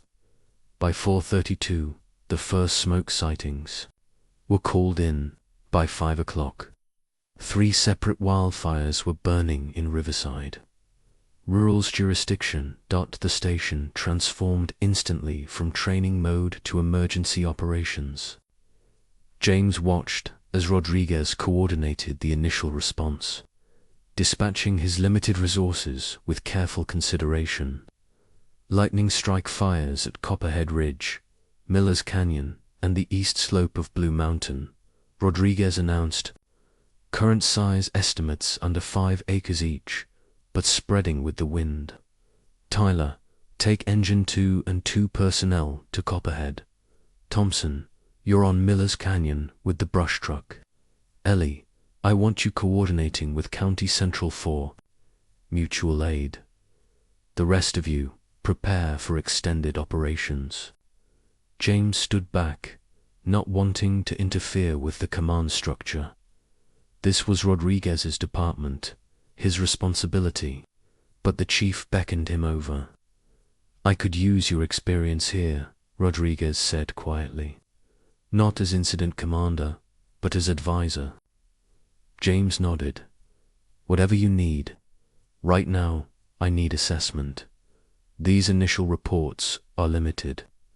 Counties deploying aerial reconnaissance, but it'll be 30 minutes before we have that data. In the meantime, you need ground truth, James. Finished, I can take a look. Rodriguez hesitated. Officially, you're not authorized. Insurance doesn't cover observation, James completed. I'll stay well back from the active zones. They both knew it was bending the rules, but with multiple fires and limited personnel, every experienced set of eyes mattered. James took Rodriguez's personal vehicle, heading for the high ground between Copperhead Ridge and Blue Mountain, where he could observe two of the fires simultaneously. The drought-parched landscape looked like tinder waiting for a spark. Golden brown hillsides stretching toward the horizon as he crested the rise. The smoke plumes came into view, both larger than the initial reports suggested. The Copperhead fire had already consumed at least 10 acres and was moving rapidly through dry brush toward a stand of pines. The Blue Mountain fire was smaller, but burning in steep terrain that would challenge ground crews. James keyed the radio. "Chief, it's Harlow. Visual on Copperhead and Blue Mountain, both expanding faster than reported. Copperhead, approximately 10 acres, moving northeast toward the pine stand. Blue Mountain, around 7 acres, but in difficult terrain." "Copy that," Rodriguez replied. "Assessment on spread potential." James studied the smoke color, the wind patterns, and the vegetation ahead of the flames. High probability of rapid expansion for both. The pine stand will accelerate Copperhead significantly if it reaches it. Blue Mountain has natural fire. Breaks to the west, but eastern spread puts it on track for the Reynolds property within 3 hours at current rate. Understood. County Central is deploying 2 engines to Blue Mountain. State resources are mobilizing, but will be at least 2 hours out. "You'll need them," James confirmed grimly. "This has the makings of a major incident. The conditions are perfect for explosive growth." As if to confirm his assessment, a sudden gust of wind sent the Copperhead smoke plume billowing higher, flames visibly surging forward. In the distance, he heard the sirens of Tyler's engine company arriving on scene. For the next hour, James provided observation reports to Rodriguez, tracking fire movement and identifying potential trouble spots. He watched as the crews implemented the tactics they'd been practicing, establishing anchor points and working the flanks, rather than directly attacking the head of the fire. Exactly as he'd taught them. The radio crackled with Tyler's voice. "Engine 2-2 command. We're holding the southern flank, but the head is moving faster than we can contain. Requesting additional resources for the northeast section before it hits the pines." "Command copies," Rodriguez replied. "No additional resources available at this time. Fall back to Contingency Point Charlie if needed." James recognized the designation from their training scenarios. Contingency Point Charlie was a defensible position they'd identified during landscape analysis. Exercises a dirt road that could serve as a firebreak if properly reinforced. "Engine 2 copies," Tyler acknowledged. "Moving to Charlie position. To establish containment line." Smart decision, James thought. 3 weeks ago, Tyler might have stubbornly tried to hold an untenable position out of pride or determination. Now he was making tactical retreats to more defensible locations, exactly the kind of judgment that kept firefighters alive. The radio continued with updates from all 3 fires. Miller's Canyon was largely contained thanks to favorable terrain, and Thompson's experienced leadership. Blue Mountain was holding steady with County Central's assistance, but Copperhead was proving troublesome. The fire finding new fuel sources and wind channels. As dusk approached, the situation grew more complex. Night operations in wildland fires presented unique challenges. Limited visibility, changing wind patterns, and treacherous terrain made more dangerous by darkness. James returned to the station, which had transformed into an incident command center. Maps covered the walls, marked with fire perimeters, resource positions, and evacuation zones. Rodriguez looked exhausted but focused, coordinating with multiple agencies now involved in the expanding incident. 3 more lightning strikes reported in the northern sector, the dispatch operator announced.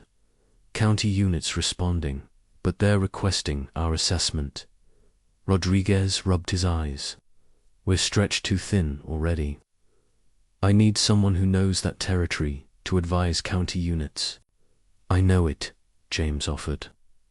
Spent a summer on a hotshot crew up there 20 years ago. The terrain hasn't changed. Rodriguez hesitated, glancing at the county officials now present in the command center. Using James in any official capacity could create problems. Ellie spoke up from the communications desk. I can go with Captain Harlow. He can advise me, and I'll be the official liaison to county units. A technically acceptable workaround. Rodriguez nodded. Take the command vehicle. Stay in constant communication. As they prepared to depart, the weather service issued another alert. A dry frontal system was moving through the region, bringing wind shifts and gusts up to 40 miles per hour. Exactly the conditions that could transform controllable fires into conflagrations. This is going to get worse before it gets better, James told Ellie as they drove north. The training scenarios we've been running, this is why. Multiple ignition points, resource limitations, changing weather conditions. I know, she replied, her voice steady despite the stress. But we're better prepared now. 3 weeks ago, this would have overwhelmed us completely. The Northern Territory was rugged, a mix of chaparral and scattered pine groves. As they approached the new ignition sites, James could see the county units struggling to access the remote locations. They're attacking from the wrong direction, he noted, watching an engine company attempting to navigate a steep access road.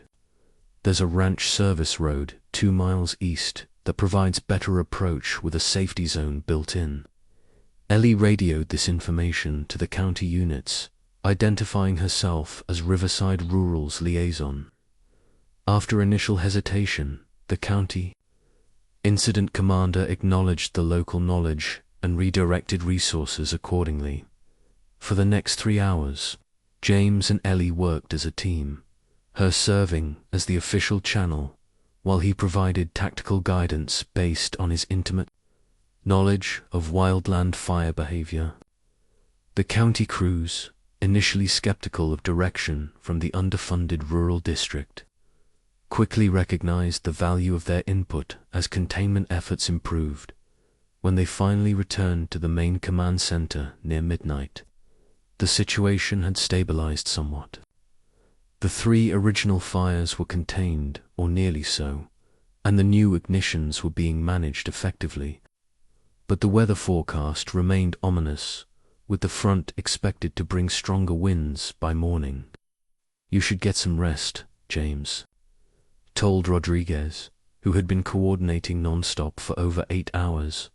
Tomorrow will be challenging. The chief shook his head. Too much happening. State team is arriving at 0600 to set up unified command. I need to prepare the transition briefing. I can help with that, James offered. I've written more incident action plans than I can count. Rodriguez glanced again at the county officials across the room, then lowered his voice. To hell with the politics. I need your expertise. Just ... Keep a low profile with the state team. Together they worked through the night, preparing detailed briefings on fire behavior, resource deployments, and strategic priorities.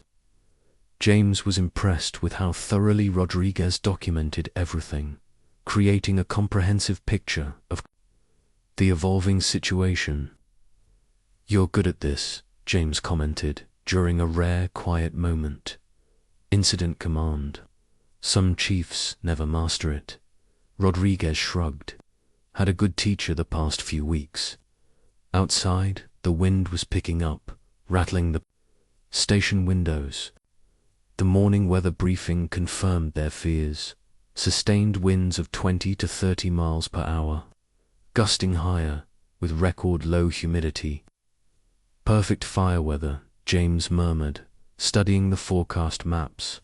And we've got active fires already established in multiple locations. Rodriguez nodded grimly. I've requested additional resources from the state. They're mobilizing, but with fires burning in 3 counties now, resources are stretched everywhere.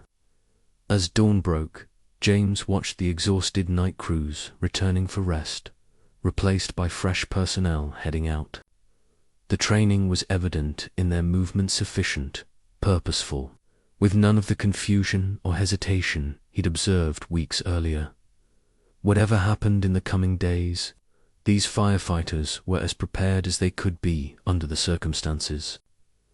They had the knowledge and skills to make sound decisions in dangerous conditions. The question now was whether that would be enough against the gathering firestorm. By the 3rd day of the fire siege, exhaustion had become the enemy as dangerous as the flames themselves. James had been operating on minimal sleep, alternating between advising Rodriguez at the command post and conducting field observations to provide real-time intelligence on fire behavior. The state incident management team had arrived as scheduled, establishing a unified command structure that incorporated Riverside, Rural's personnel alongside county and state resources. To James's relief, the team's operations chief was an old colleague who valued practical knowledge over bureaucratic boundaries. Harlow, the ops chief, had greeted him with a firm handshake. Heard you were lurking around here. Retired my ass. Just helping out. Pete, James had replied. Unofficial capacity. Pete had glanced at the county officials hovering nearby. Right, unofficial. Well, I need every experienced eye I can get, official or otherwise. You know this terrain better than my team. That tacit approval had allowed James to continue supporting operations without direct confrontation over his status, but the pace was taking its toll. At 65, James couldn't push himself like he once had, and 3 days of 18-hour shifts were wearing him down. Late afternoon on day 3 found him reviewing updated fire maps with Rodriguez and the planning section chief. The situation had deteriorated overnight, with 3 of the fires merging into a complex that had now consumed over 4,000 acres. The containment line here is holding, the planning chief noted, indicating a section of firebreak that Thompson's crew had established. But the eastern flank is pushing hard toward the Riverdale subdivision. We're implementing evacuation now. James studied the fire progression, noting the predicted wind shift that would arrive by evening. This section concerns me, he said, pointing to a steep drainage that led directly towards several isolated properties. If the fire crests this ridge before the wind shift, the updraft through this canyon will create a chimney effect. Extreme fire behavior, potentially explosive. Rodriguez looked alarmed. That's near the Henderson Ranch. Elderly couple might need evacuation assistance. I've got a strike team available in 20 minutes. The planning chief offered. We can redirect them. Too long, James assessed. That progression is moving faster than predicted. Someone needs to check on them now. Rodriguez keyed his radio. Any units available for immediate evacuation assistance at the Henderson property? Static answered him. Every crew was already committed to critical operations. I'll go, James decided. Just to check on them, advise on evacuation. No fire suppression. Rodriguez hesitated. James, you've been going non-stop for 3 days. You need rest. I'm fine, James insisted, though the dull headache behind his eyes and the heaviness in his limbs suggested otherwise. I know the Henderson. They might be reluctant to leave. I can convince them. Before Rodriguez could argue further, James grabbed a radio and department vehicle keys. I'll maintain communication. If they need evacuation, I'll call it in and wait for transport. The drive to the Henderson Ranch took him through areas he'd trained the crew to assess for fire potential. Now those theoretical lessons were playing out in reality, the landscape transformed by flame and smoke. Roads that had been clear yesterday were now bordered by blackened vegetation, the air thick with ash dot. As he approached the ranch, James could see the fire had not yet reached the property, but the smoke column building over the nearby ridge confirmed his concerns about the drainage. The wind was already funneling through the canyon, carrying embers that started spot fires ahead of the main front. The Hendersons were outside their home, the elderly couple frantically loading possessions into an ancient pickup truck. James Harlow, Frank Henderson called in surprise. Thought you'd retired. I did, James replied, helping him lift a heavy suitcase. But fire season had other ideas. You need to leave now, Frank. This area isn't safe. Martha Henderson emerged from the house with a pet carrier containing a wide-eyed cat. Just need a few more things, she insisted. Family photos, my mother's quilt. No time, James said firmly, scanning the approaching smoke. The fire's moving faster than predicted. 10 minutes, maybe less, before this area is compromised. After a brief argument, the Hendersons agreed to depart with only what they'd already loaded. James followed them down the access road in the department vehicle, maintaining radio contact with the command post to ensure they had a clear evacuation route. Once the couple was safely on the main highway, James turned back. He needed to assess the fire progression to update command with accurate intelligence. He drove to a high point that offered a clear view of the drainage and the advancing fire front. What he saw confirmed his worst fears. The fire had, indeed, crested the ridge and was now racing through the canyon, creating its own weather system as the intense heat generated powerful updrafts. Command from Harlow, he radioed. Fire has established in the east drainage. Extreme behavior. Crown runs in the timber. Any resources in this area need to pull back immediately. Copy that, Rodriguez replied. Can you provide coordinates? For the current fire edge, James was reading off GPS coordinates when a sudden wave of dizziness hit him. He gripped the steering wheel, waiting for it to pass, but the sensation intensified. A sharp pain radiated through his left arm and into his chest. Not now, he thought desperately. Not in the middle of this.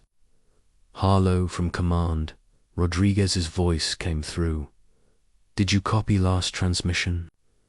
James tried to respond, but found himself short of breath, the pain in his chest constricting like an iron band. With trembling fingers, he keyed the radio, command, medical, situation. He forced the words out through gritted teeth. Possible. Cardiac. He couldn't finish the sentence as another wave of pain washed over him. The world tilted alarmingly, and he had just enough presence of mind to shift the vehicle into park before darkness encroached on his vision. James wasn't sure how much time had passed when consciousness returned. He was on the ground beside the vehicle, Rodriguez kneeling over him, face tight with concern. Stay with me, James, the chief was saying. Medics are 4 minutes out. James tried to speak, to ask about the fire, but Rodriguez shook his head. Don't try to talk. Just focus on breathing. In the distance, sirens wailed. James's medical training told him what was happening. Classic symptoms of a heart attack, possibly exacerbated by days of stress, exertion, and minimal rest. Stupid, he thought. Pushing too hard at his age. The medics arrived, one of them Riverside Rural's own personnel. Trained in the advanced procedures James had insisted they practice. They worked efficiently, establishing for access, administering medications, and connecting the cardiac monitor that confirmed what James already knew. Definite street elevation, the paramedic reported. Initiating STEMI protocol. We need immediate transport. As they loaded him into the ambulance, James caught Rodriguez's arm. The fire, he managed to say. The drainage, we've got it covered, Rodriguez assured him. Strike teams are repositioning based on your last report. Just focus on yourself now. The ambulance ride passed in a blur of pain, medication, and urgent medical interventions. James drifted in and out of awareness, catching fragments of radio communications and medical terminology. At the hospital, he was rushed directly to the cardiac catheterization lab, where a team was waiting. Significant blockage in the left anterior descending artery, he heard the cardiologist announce. We're placing a stent now. James wanted to tell them about his medical history, about the mild chest pains he'd been ignoring for weeks, attributing them to stress over retirement. He wanted to ask about the fires, about the crew he'd been training. But the sedation was taking hold, pulling him under. His last conscious thought was of Margaret. She'd always warned him about pushing too hard, about thinking he was invincible. The fire department can replace you, she'd told him once. I can't. She'd been right, of course. She usually was. Then darkness claimed him completely. James awoke to the steady beep of cardiac monitors and the antiseptic smell of a hospital room. For a moment, he was disoriented, unsure how much time had passed. The window showed darkness. Night had fallen. Welcome back, a familiar voice said. James turned his head to find Rodriguez sitting beside the bed, still in his uniform, though it was now wrinkled and smoke-stained. The fires? James asked, his voice rough. Of course, that's your first question, Rodriguez said with a tired smile. Multiple complexes still active. State resources fully engaged. Containment progress on the eastern and southern flanks. The drainage near evacuation complete before the fire arrived. No casualties. Your warning gave us time to get everyone out. James nodded, relief washing through him. Then he noticed the 4 lines in his arm and the monitoring equipment surrounding him.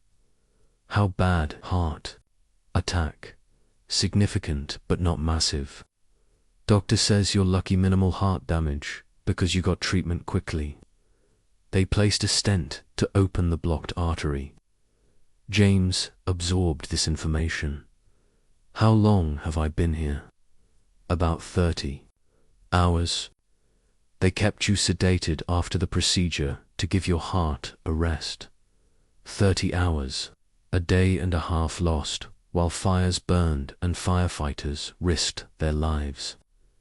The thought made him restless, and he tried to sit up. Pain immediately lanced through his chest. Easy, Rodriguez cautioned, pressing the button to raise the bed slightly.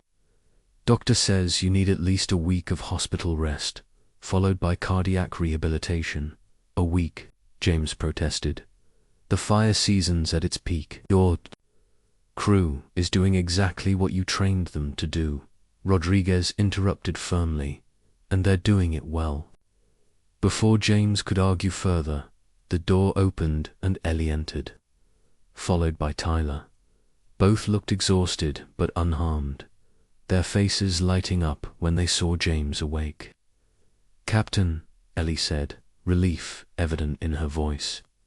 "You scared the hell out of us." "Language, firefighter," James replied automatically, though his stern tone was undermined by the smile he couldn't suppress. Tyler approached the bed awkwardly, clearly uncomfortable in the hospital setting but determined to be. "There. The doc says you'll be okay. That's good news." "How are the rest of the crew?" James asked. "Everyone's safe," Rodriguez assured him. "Working hard, rotating shifts. The training is showing they're making smart decisions, maintaining situational awareness. Thompson's leading the East Division now," Ellie added proudly. "State Operations Chief specifically requested him because of how he handled the Miller's Canyon fire and Proctor," James asked, remembering the young firefighters' initial struggles. "Saved 2 state firefighters yesterday," Tyler said, a hint of pride in his voice. "Their escape route got cut off by a wind shift. Proctor remembered that secondary drainage you'd shown us on the map, bled them out safely while the rest of us created a holding line." The news warmed James more than any medication could. The knowledge transfer was working, his experience living on through their actions, saving lives even as he lay in a hospital bed. "What about the county administration?" he asked Rodriguez. "Any fallout from my involvement?" The chief exchanged glances with Ellie and Tyler. "That single quotes, that state incident commander has been openly praising Riverside Rural's preparation and performance. Hard for the county to argue with results when we're outperforming departments with triple our resources." "But James," prompted, sensing there was more. "But Administrator Mercer is still pushing the liability angle," Rodriguez admitted, "especially now with your medical incident. She's suggesting your unauthorized activities contributed to your condition." "That's bullshit," Tyler said bluntly. "Sorry, but it is. Captain Harlow's training is the only reason we haven't lost anyone in these fires." James appreciated the support, but understood the political reality. Mercer's protecting the county's interests. It's her job. "Her job should include protecting firefighters," Ellie countered. "Not just bureaucracy." Before the conversation could continue, the door opened again. To everyone's surprise, Melissa Chen from the Riverside Gazette entered, notebook in hand. "Ms. Chen," Rodriguez said warily, "this isn't a good time for interviews." "Not here for an interview," she replied, then smiled at James. "Just checking on the captain, the community's concerned." James raised an eyebrow. "The community?" Chen nodded. "Your story struck a chord. Retired captain risking everything to train underfunded firefighters, then suffering a heart attack while helping evacuate elderly residents. It's resonating, especially with the fires ongoing." She approached the bed. "How are you feeling, Captain?" "I've been better," James admitted, "but I'll recover." "Good to hear, because there's something you should know." Chen glanced at Rodriguez, who nodded permission. "The county council called an emergency session this morning. The fires have exposed exactly the resource disparities my article highlighted. 3 council members have publicly questioned the administration's funding priorities." "Politics," James sighed, "doesn't change anything on the fire lines." "Actually, it might," Chen continued. "They've authorized immediate emergency funding for Riverside Rural new equipment, additional personnel, upgraded communication systems, effective immediately." James looked to Rodriguez for confirmation. "It's true," the chief said, a mixture of relief and caution in his voice. Apparently, public pressure plus the fires created the perfect storm. When our crews outperformed expectations, despite inferior resources, it became impossible to ignore the disparity. "What about the training program?" James asked. "And the threats to my pension?" Rodriguez's expression tightened, still unresolved. "The emergency funding is politically expedient during a crisis. The administrative issues remain." A nurse entered, checking James's monitors and administering medication through his four. "You all need to keep this short," she admonished. "Patient needs rest." As if on cue, James's eyelids grew heavy, the medication taking effect quickly. He fought against the drowsiness, needing to know more about the fires, the crew, the changing situation. "Go," he told Rodriguez. "They need you at command." "I'm not going anywhere." The chief nodded reluctantly. "I'll be back tomorrow with Anne." Update: try to actually rest, for once. As Rodriguez and the others prepared to leave, James called Ellie back. "Your father's notebooks," he said, fighting to stay awake. "The spread prediction method. Use it for the Western complex. The traditional models won't account for the terrain features there." Ellie nodded seriously. "I've already implemented it. It's more accurate than the computer models so far." Pride swelled in James's chest, not just for Ellie, but for all of them. They were applying what he'd taught, adapting it to their specific needs, making it their own. "Captain." Tyler lingered at the door after the others had left. "I just wanted to say thank you for pushing us, for not giving up on us even when I was difficult." "You weren't difficult," James murmured, sleep tugging at him insistently now. "You were protecting your crew from an outsider. Good instinct. Just needed direction." As consciousness faded, James heard the cardiac monitor's steady beep, a reassuring rhythm confirming he was still here, still fighting. The fires would continue without him for now, but his influence remained on the front lines, embodied in the firefighters he'd trained. His last thought before sleep claimed him was that Margaret would be proud. Not of his stubbornness or his pushing himself to collapse, but of passing on what he knew, of ensuring his experience wouldn't die with him. That was a legacy worth any price. James spent 5 days in the hospital, chafing against the enforced inactivity while fires continued to burn throughout the county. Rodriguez visited daily, bringing updates on containment progress, crew status, and the changing political landscape. The emergency funding had arrived as promised, with new equipment already being deployed to the fire lines. On the 6th day, as James was arguing with his doctor about discharge plans, the hospital room television broadcast an urgent news update. A major wind event was developing, with gusts up to 60 miles per hour expected by nightfall. All containment progress was now threatened. "I need to get out of here," James told the doctor. "They'll need every experienced person available." The cardiologist was unmoved. "What they need is for you to not have another heart attack. Your body is still healing, Captain Harlow. Stress, smoke, exposure, and physical exertion could trigger a recurrence possibly fatal next time." James knew the doctor was right, but the thought of staying in bed while firefighters faced life-threatening conditions was unbearable. He was still debating how to convince the medical staff when his phone rang. Rodriguez calling. "Chief," James answered immediately.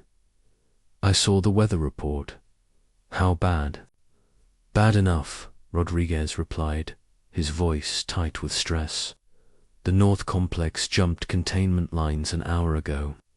3 strike teams are repositioning to establish new perimeters. What about your crew? A pause.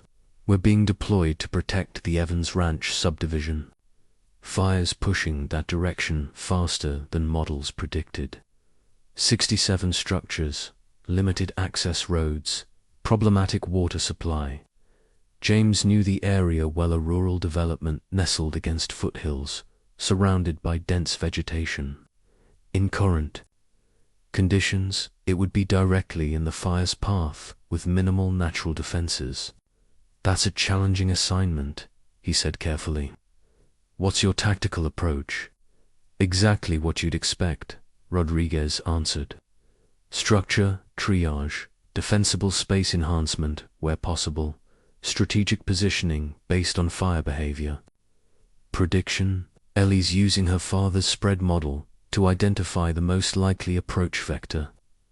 Pride mingled with concern in James's chest. They were applying the training perfectly, but this would be their most severe test, yet a rapidly advancing fire front driven by extreme winds, threatening a populated area with limited resources. I should be there, James said, frustration evident in his voice.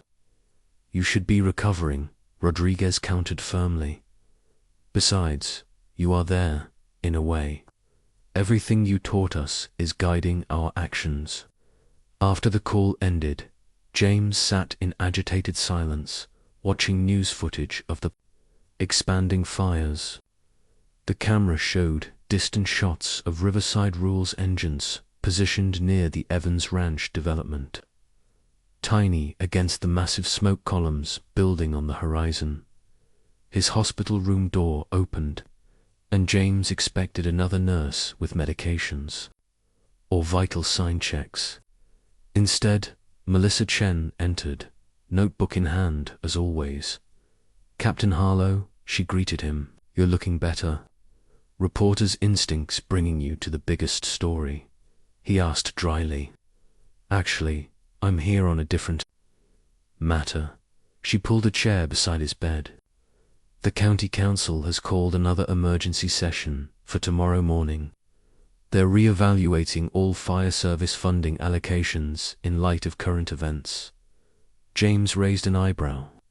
Politics moves quickly when flames are visible from City Hall, exactly. Chen leaned forward. They've requested testimony from key personnel about resource needs and operational challenges. Chief Rodriguez is obviously needed on the fire lines. That leaves you as the most qualified person to speak to Riverside Rural's situation. Me. James shook his head. I'm not officially affiliated with the department, and I'm not exactly in Administrator Mercer's good graces. That's precisely why it needs to be you, Chen argued. You have no political stake in this. You're respected, experienced, and intimately familiar with both departments' capabilities and limitations. And after what happened to you, no one can question your commitment. James considered this. Testifying meant potential confrontation with Mercer and the county executives who had threatened his pension. But it also meant advocating for the resources Riverside Rural desperately needed beyond this immediate crisis. When's the session? 9 tomorrow morning. I can arrange transportation. Before James could respond, his phone rang again, this time an unknown number. He answered cautiously. Captain Harlow, a woman's voice he didn't recognize. This is Emma Daniels, resident of Evans Ranch. I'm with several neighbors at the evacuation center. Yes, Miss Daniels. How can I help you? We've been watching the news. They're saying the fire's moving toward our community, but the rural firefighters seem different from what we expected. Different how? James asked, puzzled. More organized, confident. The young female firefighter in charge of our section explained exactly what they're doing and why. She mentioned training from a retired captain named Harlow. That's you, isn't it? Yes, James confirmed, surprised. Well, I just wanted to say thank you. Knowing they've been properly trained makes this nightmare a little less terrifying. After the call ended, James looked at Chen. Get me out of here, he decided. I'll speak to the council. The doctor, predictably, objected strenuously. But James negotiated a compromise. Discharge against medical advice, but with promises to avoid physical exertion, stress, and smoke exposure. All three promises he knew would be difficult to keep. By evening, James was installed in a hotel room near the county administration building, watching news coverage of the fire battle with growing concern. The wind event had arrived, as predicted, driving flames toward multiple communities. Evacuation orders had expanded to include 3 additional subdivisions. His phone provided more detailed updates, text messages from Rodriguez and occasionally other crew members reporting on conditions and tactical decisions. Reading between the lines, James could tell they were facing the fight of their lives. At 9:30 p.m., a particularly concerning message arrived from Ellie. Fire spotting half-mile ahead of main front. Evans Ranch directly threatened. Implementing structure protection plan, but resources stretched thin. Using your playbook for prioritization. James paced his hotel room, feeling utterly helpless. He'd trained them for this scenario, but academic knowledge was different from the chaos of an actual firestorm bearing down on a community at midnight. Unable to sleep, he received another update from Rodriguez. Multiple spot fires within subdivision. Crews engaging structure by structure. Ellie leading protection group on north side. Tyler coordinating water supply. Thompson managing resource deployment. Proctor running communications. Everything you taught us is being tested tonight. James spent the dark hours following the battle through fragmented updates, news reports, and emergency radio traffic monitored through his phone. The wind had pushed the fire directly into the community, with ember showers igniting dozens of spot fires among the homes. Riverside Rural's crews, augmented by mutual aid resources, were fighting a house-by-house defense. Dawn brought the first comprehensive update. Rodriguez called, his voice hoarse from smoke and exhaustion. We held the line, he reported simply. 59 structures saved out of 67. No civilian casualties. No firefighter injuries beyond minor smoke inhalation and heat exhaustion. The lost structures, already involved when we arrived. Nothing could have saved them with these conditions. The success was remarkable given the circumstances, testament to preparation, training, and disciplined execution under extreme pressure. Your crew performed that well? James asked, needing confirmation. Better than I could have imagined, Rodriguez replied with evident pride. Ellie's sector didn't lose a single structure. Tyler maintained water supply despite multiple system failures. Thompson's resource management kept crews effective throughout the night, and Proctor's communication coordination prevented any dangerous situations from developing. James closed his eyes, relief washing through him. That's everything I hoped for. It's everything you trained us for, Rodriguez corrected. The difference between tonight and what would have happened 3 weeks ago is incalculable. As sunrise illuminated the smoke-filled sky, James prepared for the council meeting with renewed purpose. The night's events had demonstrated exactly what proper training and resources could accomplish against seemingly impossible odds. The theoretical had become life-or-death reality, and Riverside Rural had passed the test. Now he needed to ensure they received the ongoing support to continue succeeding long after the current crisis passed. Straightening his tie, the only formal clothing he'd managed to have, delivered to the hotel. James reviewed his notes one final time. The most compelling evidence wasn't in statistics or budget projections, but in the events that had unfolded overnight. 59 homes still standing. Families who would return to their lives rather than ashes. That was the true measure of what proper training and adequate resources meant. Not numbers on a spreadsheet or policies in a manual, but lives and homes preserved against nature's fury. As he prepared to leave for the council meeting, a final text arrived from Ellie. "Thank you for teaching us how to do this right. We couldn't have saved these people without you." James tucked his phone away, determination settling over him like a familiar weight. The battle on the fire lines might be turning in their favor, but the fight for long-term change was just beginning. The county council chamber was packed to capacity. Emergency session drawing concerned citizens, media, and officials from throughout the region. James sat in the front row, reviewing his planned testimony while ignoring the disapproving glares from Administrator Mercer and her staff across the aisle. The council chairwoman called the session to order, outlining the purpose to assess current fire response operations and address immediate resource needs for ongoing suppression efforts. The unspoken context that existing allocations had proven woefully inadequate hung in the air like smoke. James was scheduled as the third speaker, following a state fire official and the county emergency management director. Both presented clinical assessments of the situation, containment percentages, resource deployments, evacuation statistics. Important information, but divorced from the human reality of what was happening on the fire lines. When James's name was called, he approached the podium slowly, still weakened from his hospitalization.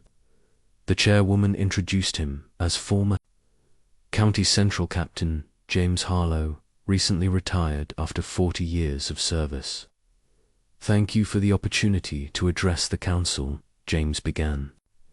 "I need to clarify that I speak today as a private citizen with firefighting experience, not as a representative of any department." He glanced at Mercer, acknowledging the administrative distinction that had become so contentious. Then he abandoned his prepared notes. "Last night, while most of you were sleeping, 12 firefighters from Riverside Rural Fire District saved 59 homes in the Evans Ranch community. They did this with equipment that frequently malfunctions, using techniques they've been practicing for less than a month against fire conditions that would challenge the best-equipped departments in the state." The room fell silent, the abstract statistics from earlier speakers suddenly given human context. "I've been a firefighter for 40 years, James continued. "I've seen brave men and women perform extraordinary feats in desperate circumstances. What Riverside Rural accomplished last night ranks among the most impressive fire operations I've ever witnessed." He detailed the specific challenges they'd faced: multiple ignition points, structure-to-structure fire spread, water supply limitations, access issues, and the most dangerous wind conditions of the season. These firefighters succeeded not because of adequate resources.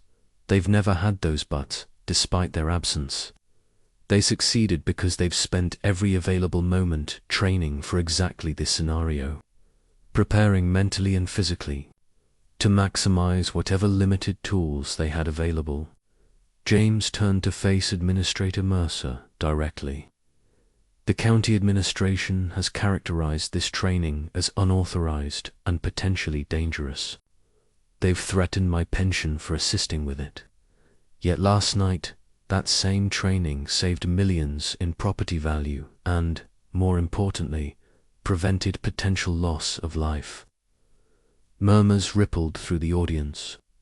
James continued, his voice strengthening. "This is not about me or my retirement benefits. It's about recognizing that emergency services cannot be evaluated solely through budget spreadsheets and liability concerns. The true measure is in outcomes, in lives saved, property protected, and communities preserved. He outlined the specific resource deficiencies that had hampered response efforts, inadequate communications equipment that created dangerous blind spots, aging SCBA regulators that threaten firefighter safety, insufficient personnel for the coverage area, and minimal training resources. The emergency funding approved last week is a start, but it addresses only the immediate crisis. What happens when the cameras leave and the fires are extinguished? Will we return to the same pattern of rural districts being systematically underfunded until the next disaster forces temporary attention?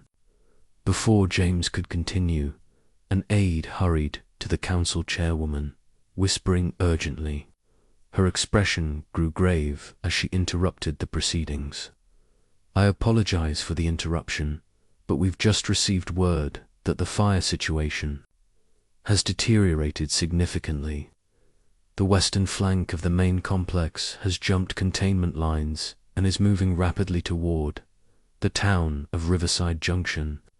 Mandatory evacuation orders are being implemented, and all available resources are being redirected." The chamber erupted in concerned conversations. James checked his phone to find multiple missed calls and messages from Rodriguez. The situation was indeed dire. Major wind shift had pushed the fire in an unexpected direction, threatening the largest community in the rural district. "This session is temporarily suspended," the chairwoman announced. "Emergency management personnel, please report to the command center immediately." As officials hurried from the room, James received a direct call from Rodriguez. "We've got a serious problem," the chief said without preamble. "Fires making a run at Riverside Junction, projected to reach the town limits within 3 hours. Evacuation in progress, but the main highways already compromised." "What resources do you have?" James asked, moving quickly toward the exit. "Everything we can muster, but it's not enough. The fire front is 2 miles wide and moving faster than crews can establish containment lines. State resources are committed elsewhere. We're implementing the contingency plan, but the unspoken reality hung between them. Some situations simply overwhelmed available resources, no matter how well-trained or determined the firefighters. "Where are you setting up command?" James asked. "High school parking lot, north side of town.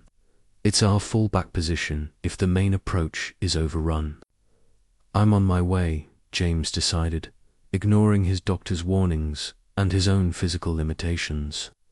"James, you're not cleared for duty. Your heart." "I'm not coming to fight fire," James interrupted. "But you need every experienced strategist available. Right now, I can help coordinate from the command post." Before Rodriguez could argue further, Melissa Chen intercepted James in the hallway. "Captain, what's happening?" "Riverside Junction is under direct threat," he explained tersely. "I need to get to the command post immediately." "I have a car," she offered. "I'll drive you." The journey to Riverside Junction revealed the escalating crisis. Roads clogged with evacuating residents, smoke thickening the air, and the ominous orange glow of approaching flames visible on the southwestern horizon. Emergency vehicles raced in the opposite direction, sirens blaring as they headed toward the fire front. At the high school, an impromptu command post had been established. Rodriguez was coordinating with multiple agencies, his face streaked with soot, but his directions clear and precise. The training was evident, even in this chaotic environment, organized response rather than reactive panic. James joined the command team, immediately reviewing the fire progression maps and resource deployments. The situation was grim. The wind-driven fire was advancing too rapidly for traditional containment strategies. The eastern edge of town would be impacted within hours. "We need to change tactics," James advised after assessing all available information. "Direct containment isn't possible with current resources and conditions. We need to implement a backburn strategy along this ridgeline." He indicated a position on the map where topography might work in their favor. Rodriguez studied the proposed location. "That's high risk. If it escapes control, we could make the situation worse." "Higher risk is doing nothing," James countered. "This fire's going to reach town regardless. A backburn gives us a chance to influence where and how." After brief consultation with operations chiefs from mutual aid departments, Rodriguez made the decision. "We'll establish anchor points here and here," he directed, marking positions on the map. "Initiate the backburn when conditions align. It's our best chance to create a defensible space before the main front arrives." The strategy represented exactly the kind of advanced tactical thinking James had emphasized in training, recognizing when conventional approaches would fail, and implementing alternatives before disaster became inevitable. As crews deployed to initiate the operation, James watched the coordination among the Riverside rural firefighters with profound pride. Ellie was leading a division, implementing her father's fire behavior predictions to determine optimal ignition patterns. Tyler was managing water supply operations with improvised solutions for the limited hydrant system. Thompson was coordinating with mutual aid resources, integrating outside crews into the local response plan, even as his chest tightened with lingering cardiac discomfort. James knew he was witnessing the culmination of everything he'd hoped to achieve. This crew that had once struggled with basic operations was now executing advanced wildland firefighting tactics under the most challenging conditions imaginable. The fate of Riverside Junction hung in the balance, but whatever the outcome, these firefighters were performing at the highest level of their profession. They had transcended their limitations through training, determination, and the kind of courage that couldn't be taught, only nurtured and directed. As the backburn operation began, James stood beside Rodriguez at the command post, two firefighters, united in purpose despite bureaucratic boundaries, watching as their last best hope for saving the town was put into action. Sunrise revealed what darkness and smoke had concealed. The backburn strategy had worked. A massive, blackened buffer zone now separated Riverside Junction from the main fire front. The carefully controlled burn, removing fuel that would have fed the advancing flames. The town remained largely intact, though several outlying structures had been damaged. James sat on the tailgate of a command vehicle, exhaustion etched in every line of his face. He'd remained at the command post throughout the night, advising on tactical adjustments as conditions changed, watching as the firefighters he'd trained implemented complex operations with precision and courage. Rodriguez dropped heavily onto the tailgate beside him, handing over a bottle of water. The chief looked as if he'd aged years in a single night, but satisfaction gleamed in his reddened eyes. "It worked," he said simply. "Your strategy saved the town." James shook his head. "Your firefighters saved the town. The strategy would have been worthless without perfect execution." They sat in companionable silence, watching as the morning briefing assembled nearby. State officials who had arrived overnight were receiving updates from division supervisors, including Ellie, whose confident explanations of fire behavior and containment status reflected none of the uncertainty she'd shown just weeks earlier. 3. Weeks ago, we couldn't have done this, Rodriguez admitted quietly. We would have fought as hard as possible, but without the training, ... He left the sentence unfinished, the implication clear. You had it in you all along, James replied. You just needed the tools. A county SUV pulled into the command area. Administrator Mercer, emerging with several officials James recognized from the council meeting. Their expressions as they surveyed the scene ranged from relief to calculation as they assessed both the situation and its political implications. Looks like the administrative reckoning has arrived, James noted dryly. Rodriguez straightened his smoke-stained uniform. I'll handle it. We'll handle it, James corrected, standing despite the protests from his healing heart. Together, Mercer approached her tailored suit, incongruous among the ash-covered firefighters and equipment. Chief Rodriguez, I understand congratulations are in order. Initial reports suggest minimal structural loss despite the severity of the threat. We were fortunate, Rodriguez replied diplomatically. Good planning, dedicated personnel, and some strategic decisions made the difference. Mercer's gaze shifted to James. Captain Harlow, I was informed you were still under medical restriction. Observing only, James replied smoothly. In an advisory capacity, one of the council members stepped forward, the chairwoman from yesterday's interrupted session. From what I'm hearing, that advisory capacity was instrumental in developing the strategy that saved Riverside Junction. Mercer's expression tightened almost imperceptibly. We'll need complete documentation of all command decisions and resource deployments for the after-action review. You'll have it, Rodriguez assured her. Every decision, every resource allocation, every training element that contributed to the outcome. The emphasis on training wasn't subtle. Mercer caught it immediately, her eyes narrowing.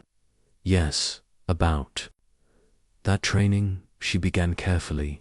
Given the evident effectiveness of recent operational improvements, the administration will be reviewing our previous position on unauthorized knowledge transfer activities. James almost smiled at the bureaucratic language, disguising what was essentially a retreat from their earlier threats. The council chairwoman was less diplomatic. What Administrator Mercer means is that threatening disciplinary action against the man whose training methods just saved a town would be politically untenable. Mercer's tight smile acknowledged the direct language. The county executive has authorized me to inform you that no further action regarding potential retirement agreement violations will be pursued. Generous, James commented, unable to entirely suppress his sarcasm. Before tensions could escalate, a commotion near the edge of the command area drew their attention.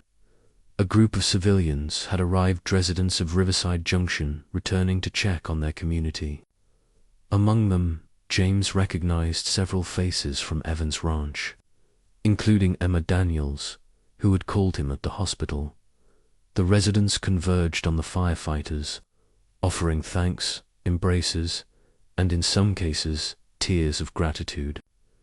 The genuine emotion pierced the administrative tension, reminding everyone present of what truly mattered beyond policies and procedures. Emma spotted James and approached, extending her hand. Captain Harlow, I'm glad to finally meet you in person, Ms. Daniels. How did your home fare? Still standing, thanks to your firefighters. She gestured to the others with her. We all came to say thank you. Word spread through the evacuation centers about how Riverside Rural performed, how different they were from what we expected based on past experiences. Similar scenes were unfolding throughout the command area. Residents seeking out specific firefighters who had defended their homes, offering gratitude and, in many cases, documenting the exceptional service they'd received. Melissa Chen had arrived with her photographer, capturing these interactions while conducting brief interviews.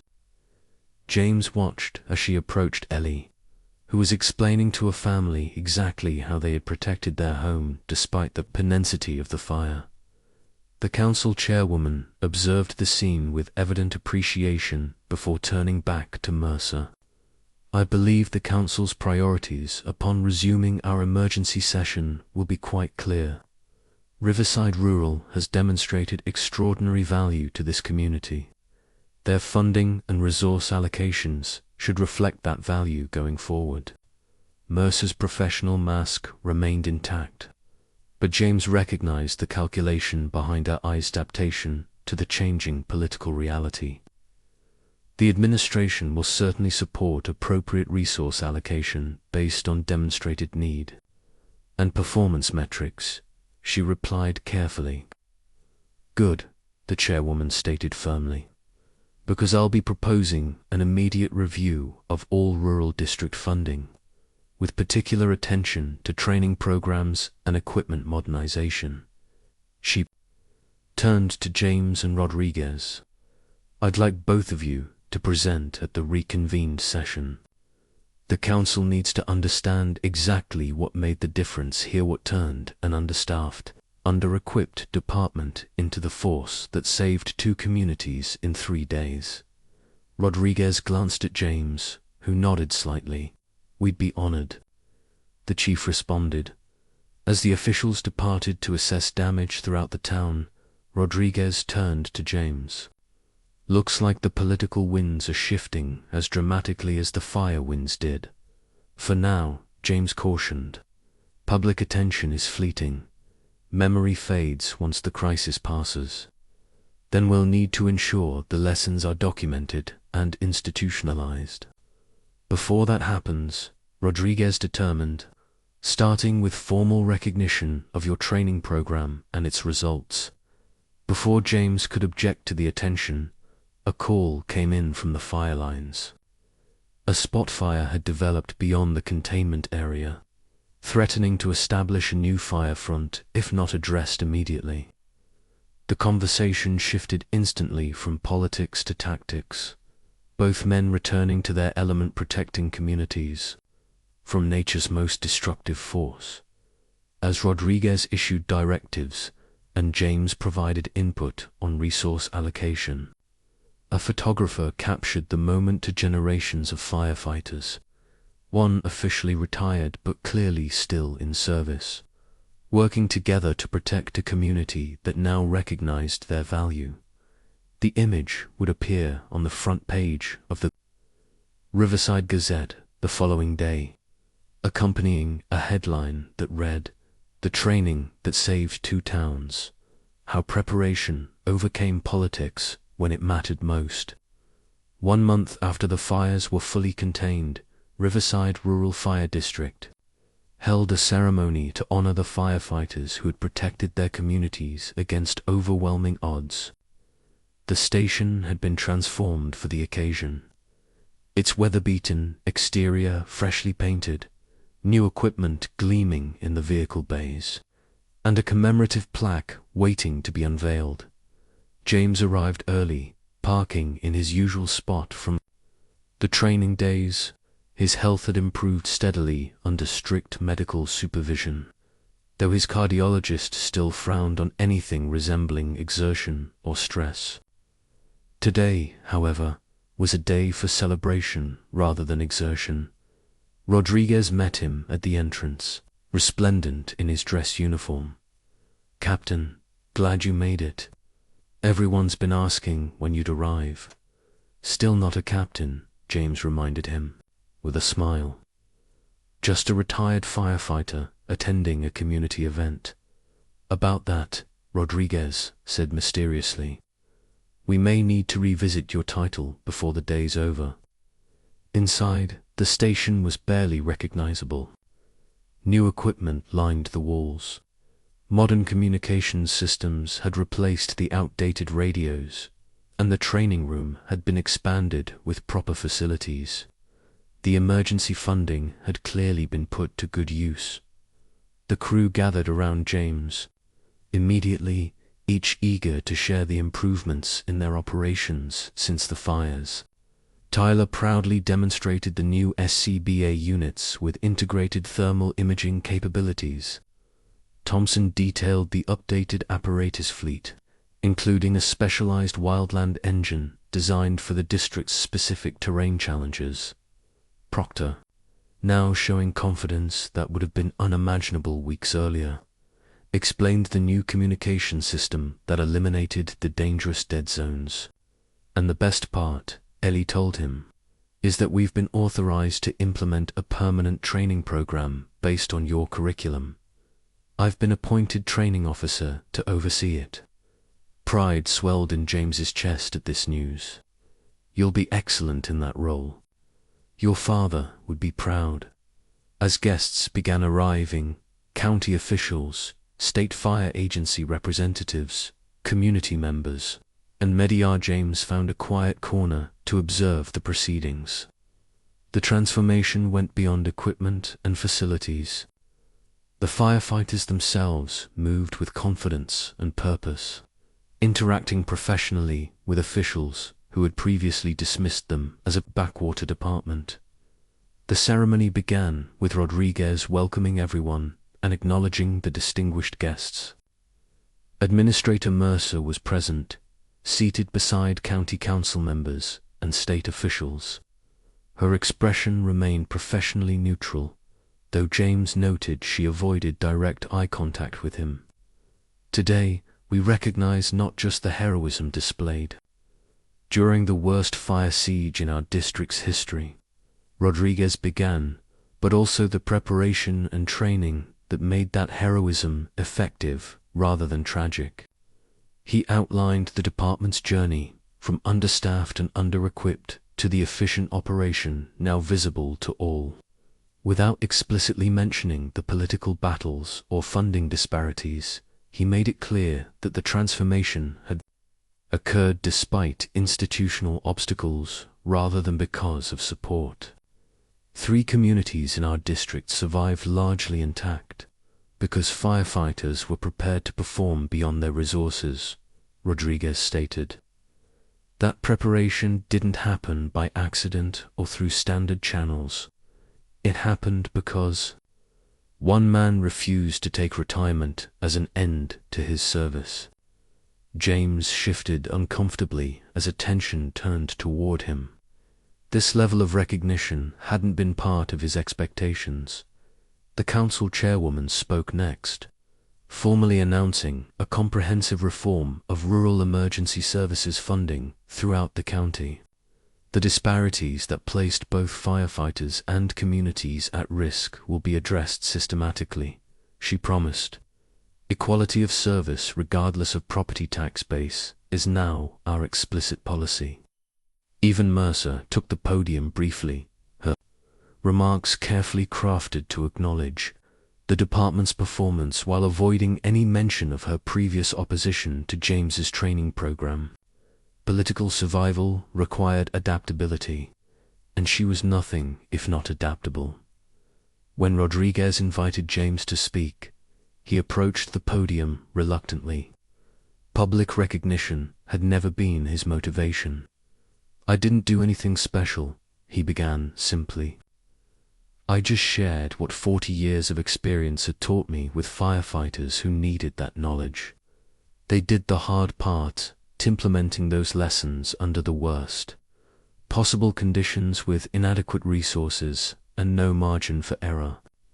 He looked at the crew seated before him, Tyler, Thompson, Proctor, Ellie, and the others, seeing in their faces the future of the fire service.